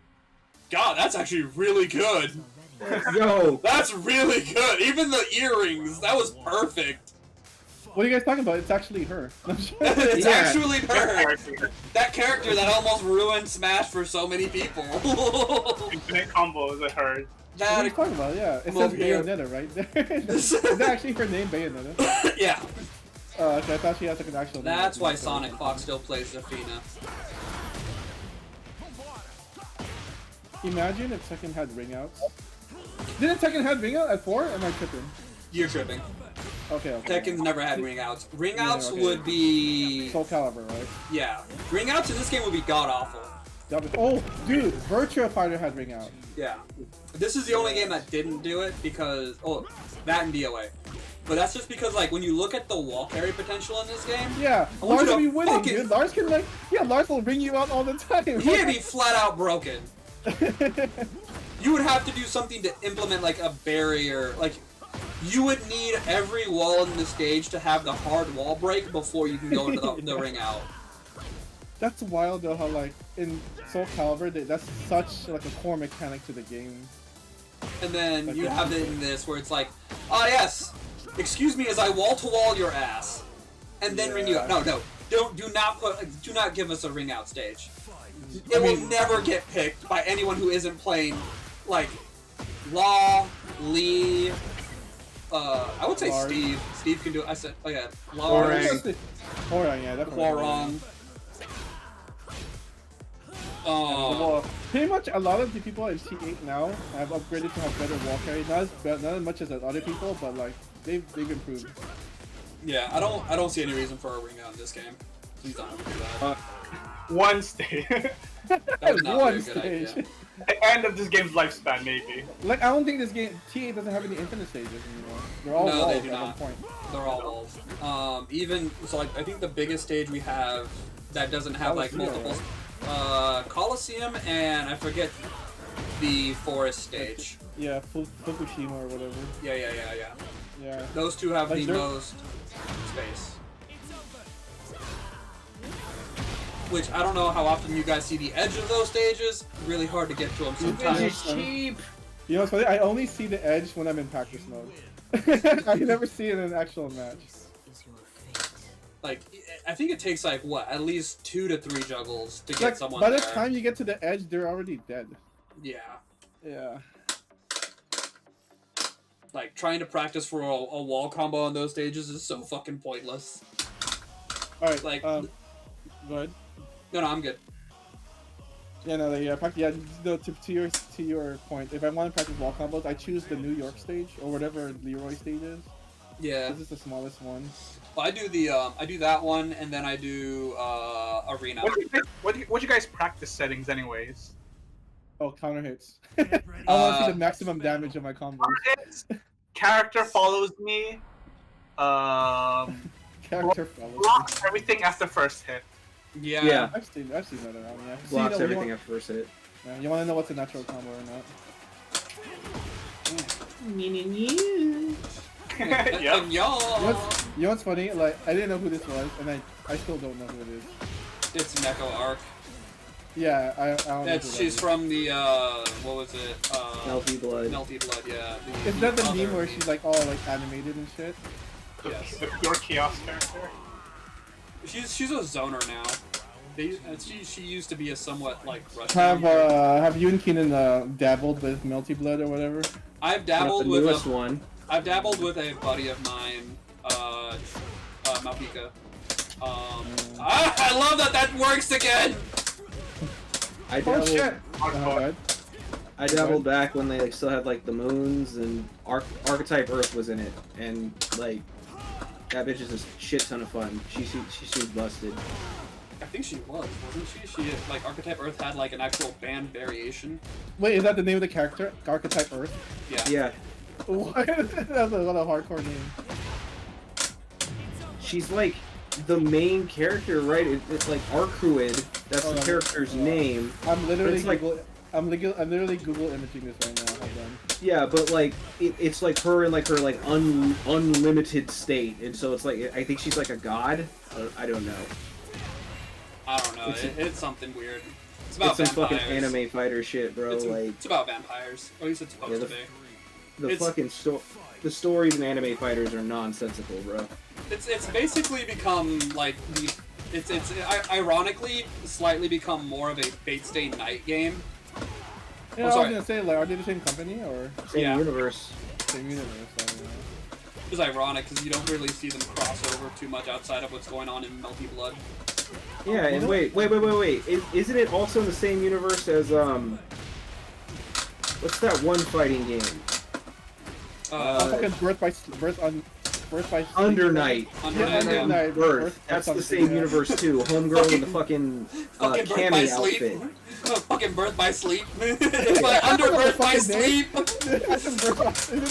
You play that Under Birth by Sleep, dude? Yeah, the chick with the purple hair who has like the beret on. She's in like all 3 of these fucking games. She's in. Are you serious? Yeah, she's in a Fate Stay Night game. She's in an Under Night game, and she's in Melty Blood. Wow. Talk about fucking universities. Yeah. I was gonna say, Mark, like back when you were like new and JP, did you introduce us to Skullgirls? Me and JP kind of got into that at the same time. Because that game was pretty fun at the time. Keenan, you dabbled with Skullgirls too, right? Absolutely, bro. I love that game, but I played it wrong. I just made one super tough character. I never played it like Marvel. Same. Exactly. I did it for the longest time. I thought it was just a 1v1 type of game, but until and then Mark and JP was like, no, you just fucking. You just choose whatever fucking works for you. I tried to do that at a tournament once. Like, thank God the people were nice because they were like, you're like, making this take longer. So ordinarily we DQ you for this, but because there's not a lot of people, we're gonna let you pick an actual team. And I'm like, oh shit, all right. My bad. Why would they why would you DQ me? No, like because that it wasted much time. Health you have, like you know. Well, you have but, like, fuck ton of health when you got one player. Like, I practiced with Painwheel for the longest time, and I'm like, I'm not gonna practice with anyone else because I like this character. And then I'm like, oh fuck, I gotta practice with another character. Painwheel was dope. I could never do her fly loops. I was garbage at it. I mean, same here, but I had to like really watch YouTube videos on it, and I'm like, man, like, because I really wanted to master her. What's ironic is that she's supposed to fulfill the Sentinel archetype from Marvel, I can kind of see it because of the weird like charging to like her fucking like normals. Yeah. Like there's some people who kind of cracked the code that the game wasn't fully inspired by Marvel. It just took a lot of Marvel ideas. Wow, you got fucking all of that. Because it was like Milia is supposed to be a Guilty Gear character. Because she's supposed to be. Milia. I just realized I never got that their names rhyme. Yeah. Milia Rage, Philia. Yeah. Son of a bitch. Yeah, They Philia both fight with their fucking hair. Son of a bitch. Ironically, don't play Milia. I played Giovanna. Had no interest in playing Milia. But they have the same. They have the same idea. Knockdown into set play. Oh, I don't play Wolverine or Sabretooth in Marvel, but I loved Misfortune. That's my main. Yeah, like Misfortune, Valentine, and Painwheel. That's the team I wanted. I just was really bad with Painwheel. I don't like playing with 3 characters at once. I like Tag. I like Marvel Infinite more than Marvel 3 for that reason alone. I think it's safe to say we're in that part of our podcast where we just safely just bullshit at this point, because I don't. Without going into other. This is probably the stuff that I just edited out, but like, for the most part, we're pretty much exhausted on some of the other topics. Yeah, you can just make these shorter episodes. Like, what do they think of Skullgirls? Oh yeah, no, it's like those. Just use it for YouTube Shorts and shit. I think we were talking about content creators a while back, and we just immediately skipped over. Yeah, that kind of went over quick because it's. I guess it's safe to say we just don't want to create. They're such normal people in the FGC, right? Like FGC content creators are such, like they're just people. Yeah, it's hard to. They don't do anything eccentric or weird or have any weird gimmicks. Aside from Max, who used to do like a whole fucking story that like a full production story for his shit. It's my aggressiveness got to me. Like you're never gonna see someone do what Max did. You know what? I like Cheese Yoni. Say that again. His name is Cheese Yoni, and he makes like choreographed Tekken fights. Oh yeah. I've seen that. Yeah, that's pretty cool. Is that the one where like Ken and Ryu get jumped by like Eddie Gordo in the fucking gym? What? What? Yeah, no, there's just one fucking choreographed fight where no, sorry, I have that backwards. It's like that's a real choreographed fight. We're talking about in game. oh no, sorry. What I'm talking about is actor. Okay. No. You're talking about like real life. Yeah, no, we're talking about like fighting game content that revolves around the fighting game. Oh yeah, so like Cheese Yoni makes the ones that are like they kind of look like they're tool assisted. Yeah, exactly. Yeah. Don't be wrong. I did watch the video that you were talking about, the Eddie Gordo thing. I saw it on YouTube. But that was one of those things that like it came up recently. Like, how do you do fighting game content? It's like it's honestly, it's hard to come up with some quality fighting game content because without putting yourself in a very bad spot as a player. Like, you have to be like arrogant or something. Even then, like I was trying to say, like, what kind of fighting game content do you want to see? I want to see you do like something. You gotta be low to your god status. God, don't even get me started. Don't even get me started. But it's like is legitimately in the sense of like it kind of comes back to how, and this is my art. This is one of those things where I would say it's I wouldn't say it's. You know, I'm gonna flat say it's one of my problems. It's one of my beefs with the FGC right now, trying to like be like WWE. Yeah. Like we want this. We want like high energy. I'm like, well, we want beef sets. Like, yeah, you can have beef sets, but like the reality is like we're not in the age of beef sets anymore. Exactly. That's like old school mentality. It's like the fighting game is enough already. Like watching high competitive play is already like. Get your heart pumping and crazy shit like that. We don't need any of the extra. Well, I wouldn't even say that. It's just kind of like the argument would be like, oh, we need like heals and heroes and yada yada. I'm like, well, there's a reason why we can't have. Oh, heals you've been anymore. watching Ernesto again. Yes, I've been watching Button Check, and I actually put this out in his shit where I'm like, the problem with us having heals is, and this isn't to like shame anybody, we don't have people with the charisma to be assholes and still be likable. Yeah. Yeah, look at the best players for any respect fighting game. Like they're just like they're like pros, like silent pros. Like me for example. Like you know he's just fucking good at the game. He's a human calculator, you know, and he doesn't need all that extra fluff, I guess. Yeah, like in regards to like beef sets, that mostly is going to end up existing in like mid-tier level play. where you have content creators that are just gonna go at each other's throats. The problem is that, and the problem with that ends up being, they'll just end up canceling each other. Yeah. And that's like kind of the other issues. Like, where would you find a decent beef set? Well, you'd find it mid-tier level, probably between two content creators. And the problem is, if someone says the wrong thing, the person is essentially not just risking like losing a match; they're risking getting canceled on fucking social media, which is where their livelihood is coming from. Because outside of high-level play, most of the FGC now is on YouTube. It's not like as much as we have. I think I'm blocking. No, I wasn't blocking. I was slide dashing. As much as we have like tournaments and shit like that, like what is it that what level of pride are people putting on display? He doesn't need to do all that. He doesn't need to. What the fuck? Well, bam, bam, bam, bam, bam, bam. Oh, okay. But Marduk was a problem. I'm saying Marduk was a problem because he would. Marduk's canceled, man. Is he really? Yeah, do you see that? Do you remember that one cutscene from 5 where he's carrying? Oh my god! Yeah. We can't. I know. Wait, and he said like, "I thought to have some fun" or whatever. I always get what I want. Like, oh yeah. I always get what I want. Say Marduk. And then I'm just saying, Marduk's a man's man. Marduk's a man's man. He knows what he wants. Oh god. He wants a man. Wait, what? He wants king. No, he wants Armor King. He wants them both. Just at the same time. But yeah, like I don't see we don't have the room for that shit anymore, unfortunately. Yeah, no, you made your point. I feel like even talking about like, I think we're talking about something that even people are not even talking about it at all. Like there's a few chosen people and stuff like that. But yeah, no, it's you know, a lot of competitive games don't even have that either. Yeah. Oh yeah, you're right. Because like, when was the last time you seen beef sets happen in fucking like League of Legends? Yeah, exactly. But I will say this: that they have their place, and I love poke chop fight beef matches. But he takes it in like a not like just because he's like an entertainer type of thing. Yeah. Like he's not really being like an asshole, but like you know he thinks he's good enough to call out people who are like calling him out, and that's where beef sets lie. Like just stuff like that. Yeah.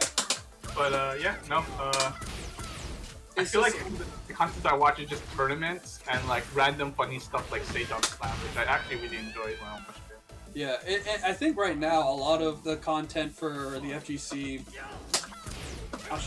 is more so just kind of like, just kind of observations, like like Say Jam's usual talk about like this character coming out and news and.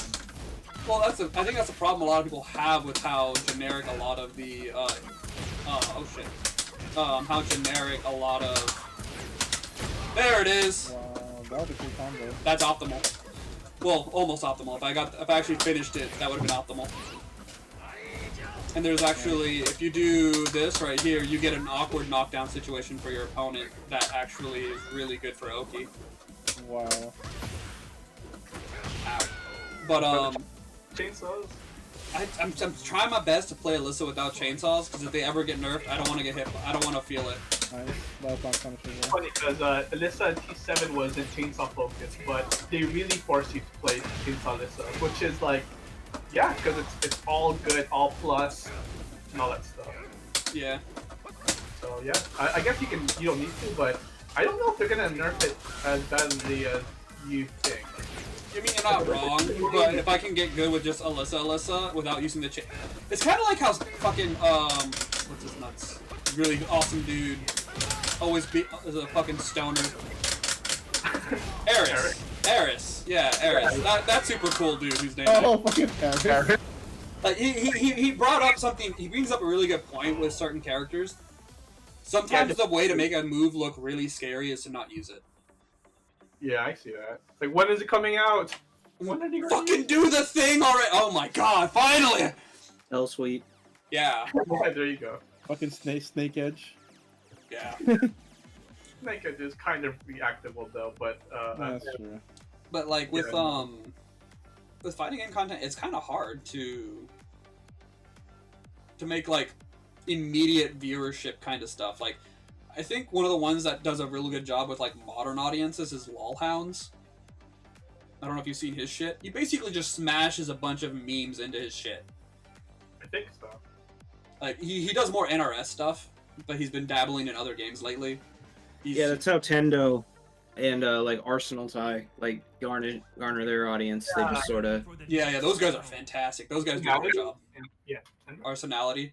And even they will like branch out in terms of like how they approach it. Like they do the what does your main say about you, and they just roast everybody's main. Those, yeah. Everybody started this game by mashing. Yes. Pretty much. I refused. I'm so sick of like me and mine like holding that. Everybody can mash. Yes. But yeah, I mean, like, we could sit here, like, this, I wouldn't know if it's the most engaging of content that we're creating right now, but it's at least, I want to say, hopefully something different. Oh, I gotta fucking run into the corner. As soon as I can actually get the fucking YouTube channel and everything put up. Goddamn Lucy. I mean, Triple KO's doing alright. Oh, yeah. Yeah. I mean, but they're more of a generalist talk show with, like, super established personalities. Yeah, all likable. Like they had a guest star on their like last channel. I've never heard of her, but the second she was like, "I hate grapplers. Grapplers are the bane of fighting games." I was like, "Oh, this chick gets it." Fuck the grappler. Aren't you talking? It wasn't it. You said that was for the last one. Wasn't that for the? For platform fighters. Yeah, I probably should take a look at that one. I'm about to like look that video up and just so I can find her and like give her a follow for that. Like wow. I've only ever enjoyed 2 grapplers in fighting game history. They are Marduk and Hugo. Every other one can suck it. I was gonna say, I think the only time I ever played a grappler and was happy with it was playing like Mary Blue, or I forget what her name was. Oh, Blue Mary. Yeah. Oh, she's an off grappler, bro. She's like. I know, I can't play a straight-up grappler, but I can play an off-grappler. I'm happy with that. It's like Clark in KOF. They're like, he's the resident grappler. I'm like, no, he's not, bro. That's an off-grappler. He fights like Ralph. Well, I mean, that's kind of... I'm gonna eventually... I'm gonna eventually start this. It's like fucking Rufo Longer says, if you have a command throw, you're a grappler to somebody. Disagree strongly. I know, but like that Every dude, character in Tekken has a command throw. That dude has a fucking hard on for command throws, my guy. I'm gonna be honest. He sees a command throw and he's the dude I'd say is like the concept of like, no, why are you trying to constantly make this the FGC the WWE? We're not them. We're not them. He plays Bears. He plays Bears and Honda, so he's alright in my book. Oh, he plays Bears in this game. I already know which fucking matchup I'm gonna learn then. I hope he ends up in my pools. Shit. God, I would love that. He looks like a grappler. He looks like a monkey. Damn. And he takes pride in that shit. He's so mean. He looks like a fucking monkey. No, I've seen him in person. The man looks like legitimately the fucking orangutan from Planet of the Apes. Damn. His entire shtick on his fucking on his channel is monkeys. Doesn't he have sideburns? He has sideburns. He does! Or some shit. Yeah. He does! He looks like what would happen if Logan decided to not go on a fucking diet. Wait, Jimmy, did you see what Luke Longer looks like? Yeah, he did a live stream once. I saw it. Yeah, he looks like a monkey, right? Well, it's his symbol, so I guess he went. It's what he played into. Well, but yeah, he looks like a grappler. I could say this, and he'd probably be like, "Yeah, and run the set," and I'd be like, "Let's fucking go." I'm pretty sure back when he was like playing what's that game? Fighters, Dragon Ball Fighters, or Guilty Gear. Oh, Guilty Didn't Gear? he main Potemkin? Yeah, he always mains grapplers. Potemkin. Yeah. He always mains grapplers. Like, fuck Tager more, but fuck Potemkin. Like, I take pride in knowing, like, no matter how fucking strong and annoying they are, they're always still the worst thing in the game, regardless. You say that, but Potemkin's right? strong right now. Potemkin's a true grappler. He is, but like, I'm gonna be real, like, Potemkin's strong right now, it's stupid. He's so strong. His new anti-air move is really fucking good, because it essentially allows him to... He can put out his shield, I forget what it's called, but he puts out his barrier, and then he can put his anti-air out immediately after it. So if you think you can, like, double jump over it, he can snipe you out of the air for it. Yeah, and then he locks you down. Right? It's not an air grab. It's No, just he He has an air grab. Oh, he does. His super is an air grab. But like he has a meterless like don't jump in the air. It's not an anti-air because it doesn't guard break the air. But when he shoots himself up, you're forced to block it and fall down immediately.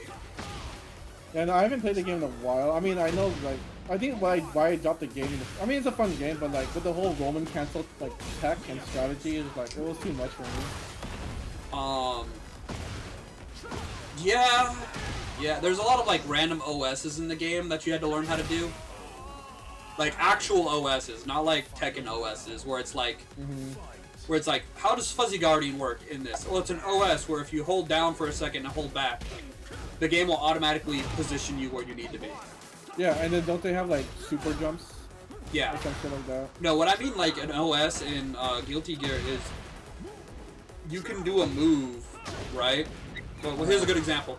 So Giovanna gets a knockdown, right? She'll then do air dash, jump in, heavy slash. Yeah, heavy slash. Like instant air dash, heavy slash to like pressure you. What she can do is if the instant air dash, heavy slash whiffs, she can buffer her super.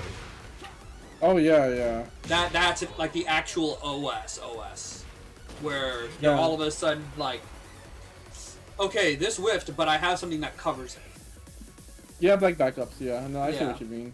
Like I don't see that a lot. What do you mean in terms of like the O and S? Option select. Okay. Basically, I heard that. Basically, you shit out a bunch of inputs, and the game will automatically pick the right one. That's like the dumbed down way of explaining it, but that's what it is. It's basically like I don't know how to describe it for Tekken. What would be the closest thing to an OS for Tekken? I guess it's like Korean backdashing, when you would backdash, and then that split second when you're holding down, if your opponent hits a low or something. Yeah. Well, it's if they use a low, you can catch them. You can block the low. Well, you can use Street Fighter as an example. I'm pretty sure Street Fighter has a lot of options for that. I think it originated from Street Fighter. Well, like all things do.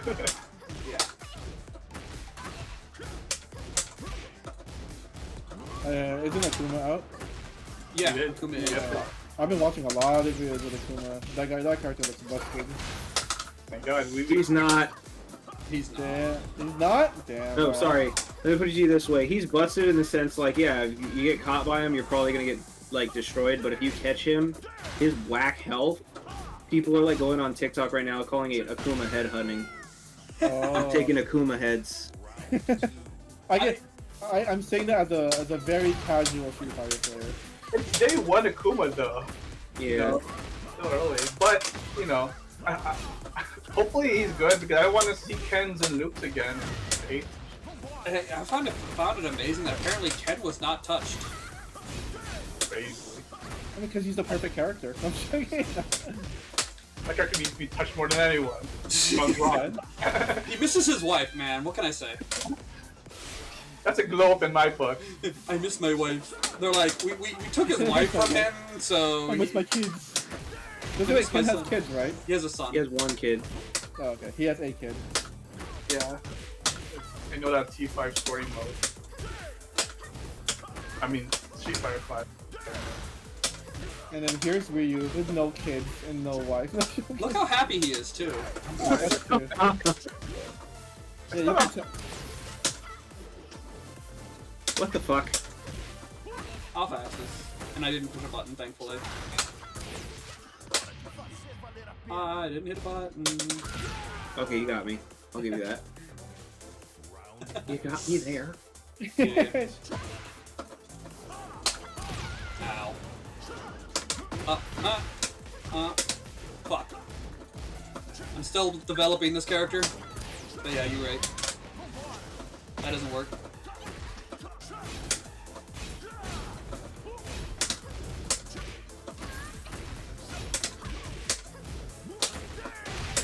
I guess the best way to say what an OS is in real life is in real life. Well, no, there's an actual, like, there's a thing that people say, like, ah, yes, the classic OS of, bro, I've never played this game before. Which is?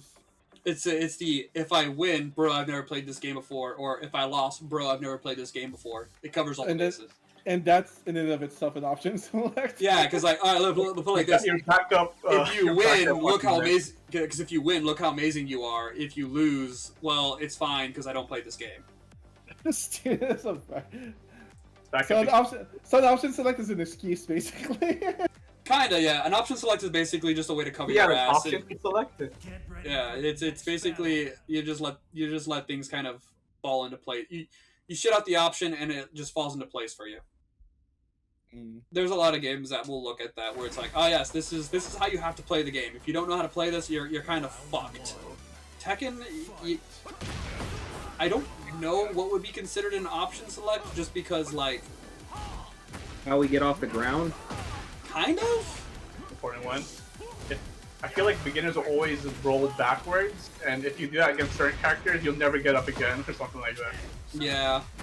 Well, I mean, like, yeah, like how you deal with people getting off the ground is a good way to do it, because like for Lars, down back 2-1 is an amazing tool for anyone who's trying to do.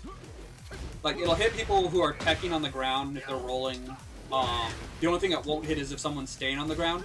But if for some reason, as shown earlier, if they decide to do spring kicks and you do down back 2-1, it's the old tag 2 logic of I get to float your ass. And fuck do I love that, and damn do I miss it. Yeah, I remember that. Good old time.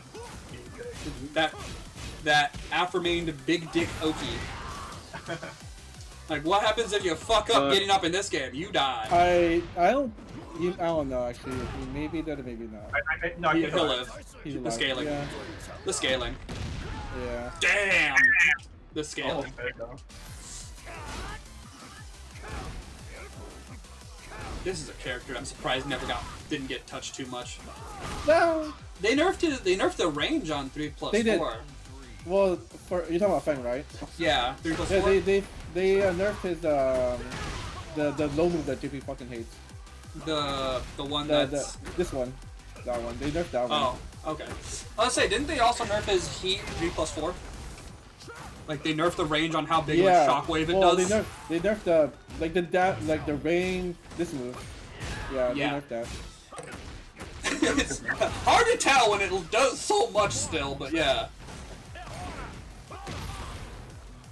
But no, I think the game's in a good state right now. I hate this game. Oh, what? Damn, you still got me though. Yeah, I thought it would have launched. Damn. It is. That's 15 frames. 1 second, 1 frame short. Yeah. I just go for fucking. As a Steve main, I'll just go for a 10 frame and pray to God it's enough to kill. Or back 1-2, and then go for a mix-up. Actually, yeah, I haven't tested how well the new Steve mix-ups work on you guys. They were pretty crazy when they first came out. New tech. It's not new tech, it's Old tech. it's just more so like how effective the new stuff is. Thank you. That should be something we do, just like a little segment for where we show off tech. If we can constantly find it, of course. What if we don't want to reveal our tech? Hold that shit for nationals. Yeah, what the fuck? Hold that shit for nationals, asshole. What are you doing? That's why it's called Tekken. Oh my god. I mean, that does kind of go back to our initial conversation about finding information, where it's like, and that does kind of like bring up something in regards to a counter argument for what you were talking about earlier as well. Like, there is always going to be some shit that people just kind of like put in that back pocket where it's like, yeah, I'm gonna hold on to that. Like, you want to bring it out until the final round of the grand finals or something. Yeah, just kind of blow people's mind with what you're doing. What is that? I've never seen it. Yeah. He has that move? That's how that works? That's in Tekken? But Wait, that's a mid? Yeah. Yeah, Well, pretty much. that's something you see a lot of in this game. Is that a high? No, that's a mid. Well, Wait. that's cool. Then that's something that should be expected, because thinking of what the amount of moves people have, like, you know, command lists, like what, going up to 50 plus. Yeah. Like, you're gonna see a lot of moves that people don't use every day. I mean, that's kind of the irony of it, though, is like, as much as I want to say that's true, I also want to say not really. Like, Street Fighter, like, you can go for, like, I just need to memorize 4 moves, I'm good. In Tekken, you could say the same thing, you can memorize 5 or 6, but you have a lot of other moves that you know that's in your back pocket. Yeah, I mean, well, I guess what the idea would be, like, is, like, you only use those moves when your opponent is really just, like, either A, sleeping on you, and you're just styling on them at that point, or B, like, you really need something to break their guard. Yeah, like knowledge gap, basically. Yeah. Because, like, how often do you run against players like, oh yeah, this guy's just playing the, like, the bare bones, basic ass, and then, wait, you can do that? I'm trying to think of a person with the perfect example where I'm like, no fucking way. Like, Leo comes to mind a lot, because sometimes I see I thought I know Leo's flowchart, and then they do the most random bullshit, and I'm like, what? I was gonna say wrong, because they love their flowcharts. Oh yeah, no. Lauren, yeah, no. Like them and like maybe Nina a little bit, but Nina is more sporadic. Yeah, it's kind of hard to like. I don't know if it's because of like them being sporadic or like if it. I don't know what it is specifically. It's hard to like nail down a good Nina. I don't know. I'll tell you this: if a Nina starts Hayashida stepping me and going fucking crazy on me, I'm just gonna spam like jab. Dick jab? I hope that counter hits. No, not dick jab, just regular jab. I hope it counter hits. Oh, is that the tech? Well, for me, if I fight Ninas and they're aggressive Hayashida stuffing, I'm just gonna spam 1-2-1. Got it. And sometimes it works, like, because Gaganov has a natural 1-2-1 counter hit heat engager. Oh yeah. So like, and then obviously we all know jabs are 10 frames. So. Well, I was gonna say, would be really good. Would be really good on Steve? A 1-2-1 heat engager. Well, thank God he doesn't have that, does he? A good counter hit 1-2-1 heat engager? Yeah, that sounds like something Steve could use. Not that it would actually do him any good. What are his best heat engagers? His best heat engagers are Sonic Fang, running. Oh yeah, Sonic Fang. Damn, you're right. Sonic Fang's a good one. Yeah, Sonic Fang. It's Sonic Fang, Rocket Punch, Core Circle Forward 1, and Running 2. I would think those are like his best heat engagers. Running 2. Superman Punch. What's the? He also has his Lionheart one, but it's like I don't stand situational, right? Yeah, I don't see it too much of reason to just throw that one out. Outside of the fact that it's a safe mid and people just tend to not want to get hit by it. You know who has a bullshit heat engager? Fucking Reina. Oh yeah, fucking her. 442. It's not 442. No, but 442 it goes in through 1-3, and 3 is a heat engager, and it's a natural combo. If you hit 442, you get the natural heat engager. Yes. Yeah. That shit's fucking. That's just annoying. Yeah, it hits me 100% of the time, I swear. No, it hits you 100% because if the 442 connects on the counter hit, the 3 is guaranteed. Yeah. Yeah, I guess that makes sense now in my mind. I'm like, damn. Why does that always land? Oh. Yeah. Always, because it hits and it. Okay, now I get it. Yeah. Reina even has this bullshit like wall rising 1, and where she fucking like grabs your stomach, pulls it, and then the 3 is guaranteed. I was like, wait, what? You know what really fucks me up, and this is just me playing Steve. While standing 3. What is while standing? It's her fucking like. No, it's not while standing. It's full crouch down forward 3. Oh yeah, the freaking like Kazuya punch, like where it leaves you rattled, right? No, not the punch, the kick. No, but at least it gives you the same position where you're keeling over, right? Yeah. Yeah. And then like I think even on a non-counter hit, that thing will reel you over. That's a combo. Yes, it's natural. It's not a counter hit. You don't need it to be a counter hit for it to work. Hey, Mark, what are you supposed to be? Is this a natural character or? I'll let you guys guess. Is this an OC? JP, who is this? I don't know. I'll give you a hint. It's an Atlas character. Oh, so Persona then. Nope. Close, but no. Atlas They reference Persona in the game. Wait. Does Keenan know who this is? No, I don't play Shinigami. That's my second guess. Atlas makes other games? Yes, this is Catherine. Catherine, yeah. Well, no. It's specifically Vincent, but yes. You know what? If he didn't have clothes on and he had boxers only, I would have gotten it. Well, this is when he's awake. Yeah, I know, but I always see him when he's not awake because the game is obviously in his dreams. So Yeah. yeah, no, okay, I see it. Yeah. No, fuck that. Yeah, I would never know.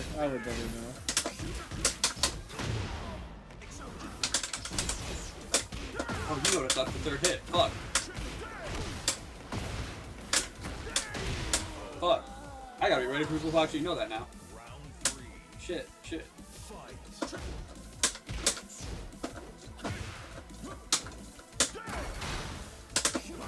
Damn.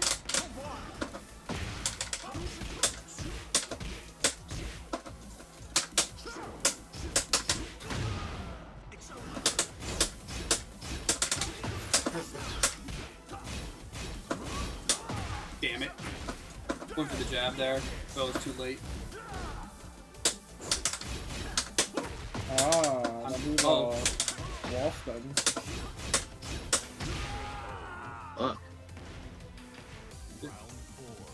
I've realized that the best way to play Steve is using Flicker.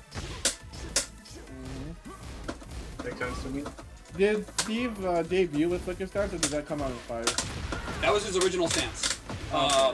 Outside, like, Peekaboo was the one that he got in 6.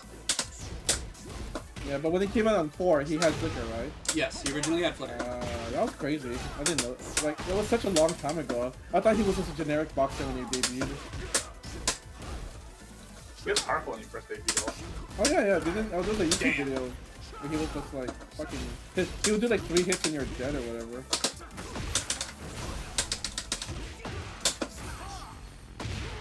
Fuck. Yeah. Elmo. Wow. The guy from Catherine wins. You got the piece of a champion. Captain is being played at Evo sometimes. It's a crazy. If you haven't Wait, played like Catherine's is it a fighting versus, game? no, it's a puzzle platformer. If It's you a haven't, 1v1 game though. You can challenge someone, so it's like a fighting game. Kind of. It's obviously not, but that's a game I would 100% say. If you haven't tried playing like the verses for it, give it a shot. It's fucking hilarious. It's great. Roddy got kicked out again. Yeah, I got kicked out. It's fine. Just cycle through again. I'll join again. Okay. You guys go ahead. Because like there's 2 ways to win. Either A, climb to the top before your opponent, or B, knock your opponent off. Which all you have to do is just land on top of them and it'll knock Well, I was them gonna down say, is this not a fighting game? It's not. It's a puzzle platformer. Then why is it being played at Evo? Because you can battle someone in it. Because it's Why was Smash ever being played at Evo? Yeah. Good point. Why was Puzzle Fighter at Evo? Other than the Yeah. fact that Fighter's in the title, like if it's Why a would you competitive fight someone else in 1v1 it? game, you can still it'll be featured as a community event. Yeah, they play a competitive Tetris at Evo. So. Oh shit. That doesn't surprise me. I mean, I'm sure people go hard in the mini arcade when they're fucking like. That came out.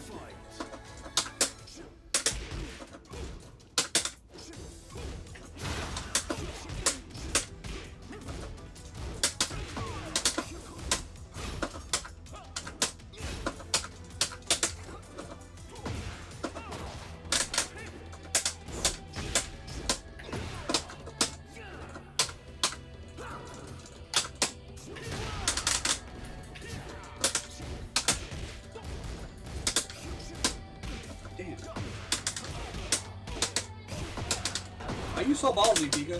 Why you so ballsy, JP? My bad. I like to slide. That's how I slide. So is this another character from that universe, Mark? No, this is just me making Steve into a cat girl. Or cat boy. This is me putting Steve as a cat boy because it's insulting to people because people get really insecure about seeing their favorite characters as cat people. Yeah. Fucking post to Steve. Damn! Really? Just wake up like that? Oh, wait, come on. Damn! Yeah.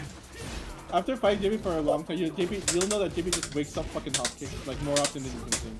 It's infuriating. It's called the option select. It's It's not not an an option. It kind of works that way because you're getting through the high and the low, but you're gonna eat the fucking mid if someone does it.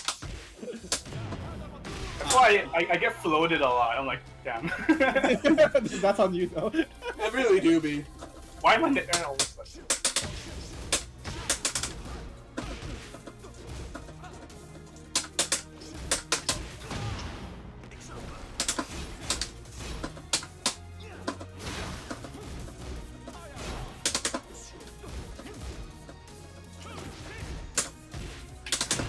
that hurt. Shaheen. I'll take it. I will fucking take it. Oh, finish him, Mark. Finish him. We're doing rage art, but I won't take one Kenny. I didn't have the. I was. I don't have the. I don't think I had the health deficit for a rage art. Isn't Pakistan not going to Evo this year, right? To the visa issue? No, they had, that was Japan Evo. Japan. Okay, I see what you're saying. Pretty sure not a lot of them can go anyways, but or even the regular New Vegas one, but No, I'm pretty sure Arsenal's definitely going. he needs to go. Fuck. He needs to go, dude. He was killing it with who's he playing now? Well, he was playing Ozzy. Ozzy and Nina. Yeah, Ozzy. That's who he's playing now, Nina. He's like really finding his niche in this game with Nina. It's funny because he always said he wanted to play Nina in 7, but she sucked. Yeah, he mentioned that, right? He's like, oh, I always wanted to play Nina. Love it. Okay, guys, do your best Arslan impersonation. Just you need to sound super kind and considerate, Hey, despite saying the most rudest thing on the planet. Second players need to get better. Get good, scrub. Fuck this game. Get good, scrub. Affectionately yours, Arslan Ash. Wait, who is that one? Spagrip. Did you guys see Spagrip's impersonation of Arslan? Perfect I one, did dude. not. Dude, Spag does such a good fucking fucking Arslan's hilarious. I don't know, dude.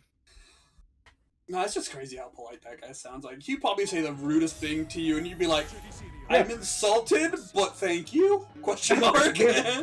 There's a YouTube video going where I think it's like FGC Reacts, where it's him and me watching their grand finals together, and they're in the same room. Have you guys watched that video? I haven't yet. Well, they would watch the grand finals of I think 2018 or 2019, and then they were like talking shit to each other, but like in the nicest way. Because we all know Nee is like nice too, but like in Korean it's all like, oh, why didn't you? They're like saying like, oh, why didn't you punish this? Why didn't you punish that? You guys should definitely watch it. I'll probably give that a watch. That sounds like fun. Yeah, they're next to each other and they're talking smack. Yeah. But in a nice way. Wait, JP, did you watch it or no? I think I saw a thumbnail for it, but I think it's. I should watch it. And then, you know what's funny too? There's another, it's the same segment, but then instead of Arslan and me, it's fucking JDCR and who's the Jack player? That's Anakin. Saint. Saint? Oh, okay. Oh, Yeah, Saint and JDCR, and you can tell that they're buddies, but they really hate each other too. But that's under Echo Fox still, right? No, this is when they're not sponsored anymore. Yeah, or... But they were watching a match while they were still in Echo Fox. You know, that's a good thing to bring up. It's funny. Sponsorships? It's funny how like FGC went full esports, and yet, as of right now, how many sponsored players are there? Just the good ones. Like, you know, I can't even say that because JDCR is not sponsored. Like, that's wild. Like, the top ones are sponsored. Yeah, like it's like it's scary to think. What if like FGC went full esports, where you had to be sponsored to go to like. I mean, market's getting there, dude. It'll like, die. It's very close. Yeah, this genre would get fucked in that. Yeah, sense. fighting games will die. Like I watched like another like group of people I follow. They're called like Archives at Midnight, and they were like, the problem with the FGC is that we don't like separate pro players from average Joe Schmoes. I'm like, that's the only reason why the FGC exists. Yeah, because if you did something more like let's say there was invitationals, I don't care who's showing up. It doesn't. It's not cool to just see them get there because it removes that.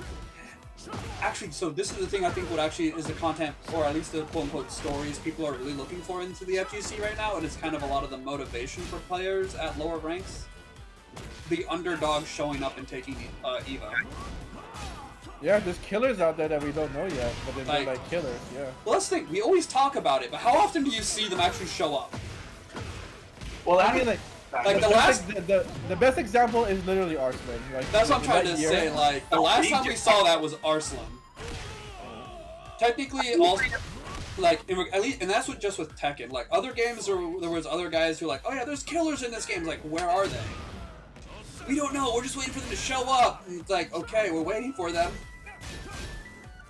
Well, no, I agree with you. It's more so Like that's the like story everyone's waiting for at this like point. like they're good, but like they just don't. Funds wise, they could be poor or whatever. It's hard to get out to places. Yeah. And stuff like that. Well, I mean, yeah. I was gonna say like one of the ones like the biggest like. I was gonna say, wasn't Sonic Fox one of those guys that was just like, oh, this dude's a killer, and then he didn't show up until like later in like a lot of the NRS scene? Fucking hate Claudio. I was gonna mention, Tekken Master in the recent Evo in Japan was a kind of surprise when he went to top 8, and that was like a pretty cool story. That's true, but he is like an established player, isn't he? Yeah, 'Cause, like, that's why I was like kind of iffy on bringing it up. Also, Well, yeah. That's why I'm saying the last person to surprise me that came out that has an example was probably Arslan back in 2017. Yeah, that was like because no one knew who he was, like literally. That the was person really who the won dude. the $1 million prize for Street Fighter 6, Xiao Mai or something. He was like Oh yeah.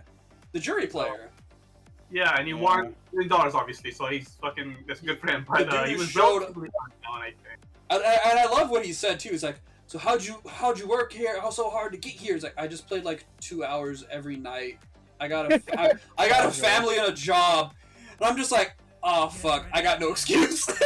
Yeah, Menno RD while just on his fucking phone or something. Everyone who's like, I have a life, I have a wife and kids. Like this dude literally's like, shut up. This guy won fucking Capcom Pro Tour. Same conditions you're in. Fuck off. That said, people said they kind of knew of him, but he didn't trust him. Yeah, I mean, he was definitely one of those ones where it's just like, I wasn't even aware that he was gonna be the guy to take it. I know. No one. I don't think anyone thought it was gonna take it. Yeah. I forget where was he from again? Japan? Or was he? He Japan, he was Japanese. No, he's Taiwan. He's Taiwanese? Taiwan. Yeah, He's Taiwanese. Yeah, I remember because it obviously showed the flag, and it wasn't the major Asian countries basically. It was like Taiwan. Okay. Yeah. So that's even more impressive there because he had the whole thing going on with that. But oh, you know what? There was another person who came out recently that like was a complete upset for that game's community. It was that the one dude that came from Overwatch to play Guilty Gear. I was gonna say Leffen. No one gives a shit about Leffen. No one gives a shit about Leffen at this point. Everyone looks at Leffen and they just think he's a shit-talking asshole. We respect his ability, but guys, if he wins, it's kind of obvious. How the fuck do you start playing Tekken when Kazumi's at her strongest and do bad with Kazumi? Yeah, no, that whole arc was so cringe. That was great. I love how he's also one of those. He was one of the ones that when Lydia came out was the most loudest about her design. Like, how come she doesn't look older? I'm like, Isn't Leffen a fucking Smash player, or am I? He was a Smash player. You don't see him playing it anymore, ironically. He's played everything but like, he was a prominent Melee player, specifically Melee. I don't think he likes Ultimate. Yeah, people play that game. But yeah, no, like I forgot who it was that one.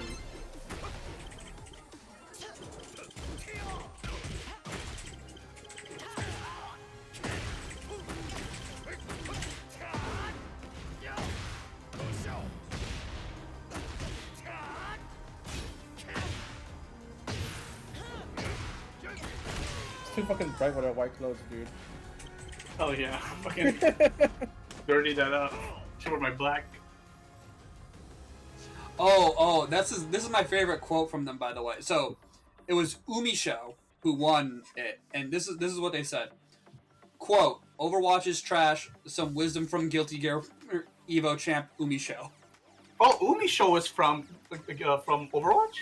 Umisho was originally an Overwatch player who said, and quote... I mean, he's not wrong. Overwatch is trash. That game is terrible. Okay. It's actually not that terrible, but it's really not for me. It gave me whiplash when I first entered the FGC, honestly. Yeah, no. Umisho was the one that, like, came out of nowhere, because that was not the person anyone was thinking was gonna win. Okay, Yeah, didn't he also say like, oh, when they interviewed him, like, oh, why did you work so hard for that thing? And he's like, oh, because I don't want to work. Didn't he say that? Maybe. Based. Why do you work so hard at gaming? That, so I don't have to play. So I don't have to work. I feel like Shoma and her answer was like this like straight up like, yeah, because fucking working sucks, man. Yeah, because fucking working I don't sucks. play video games, dude. What the fuck?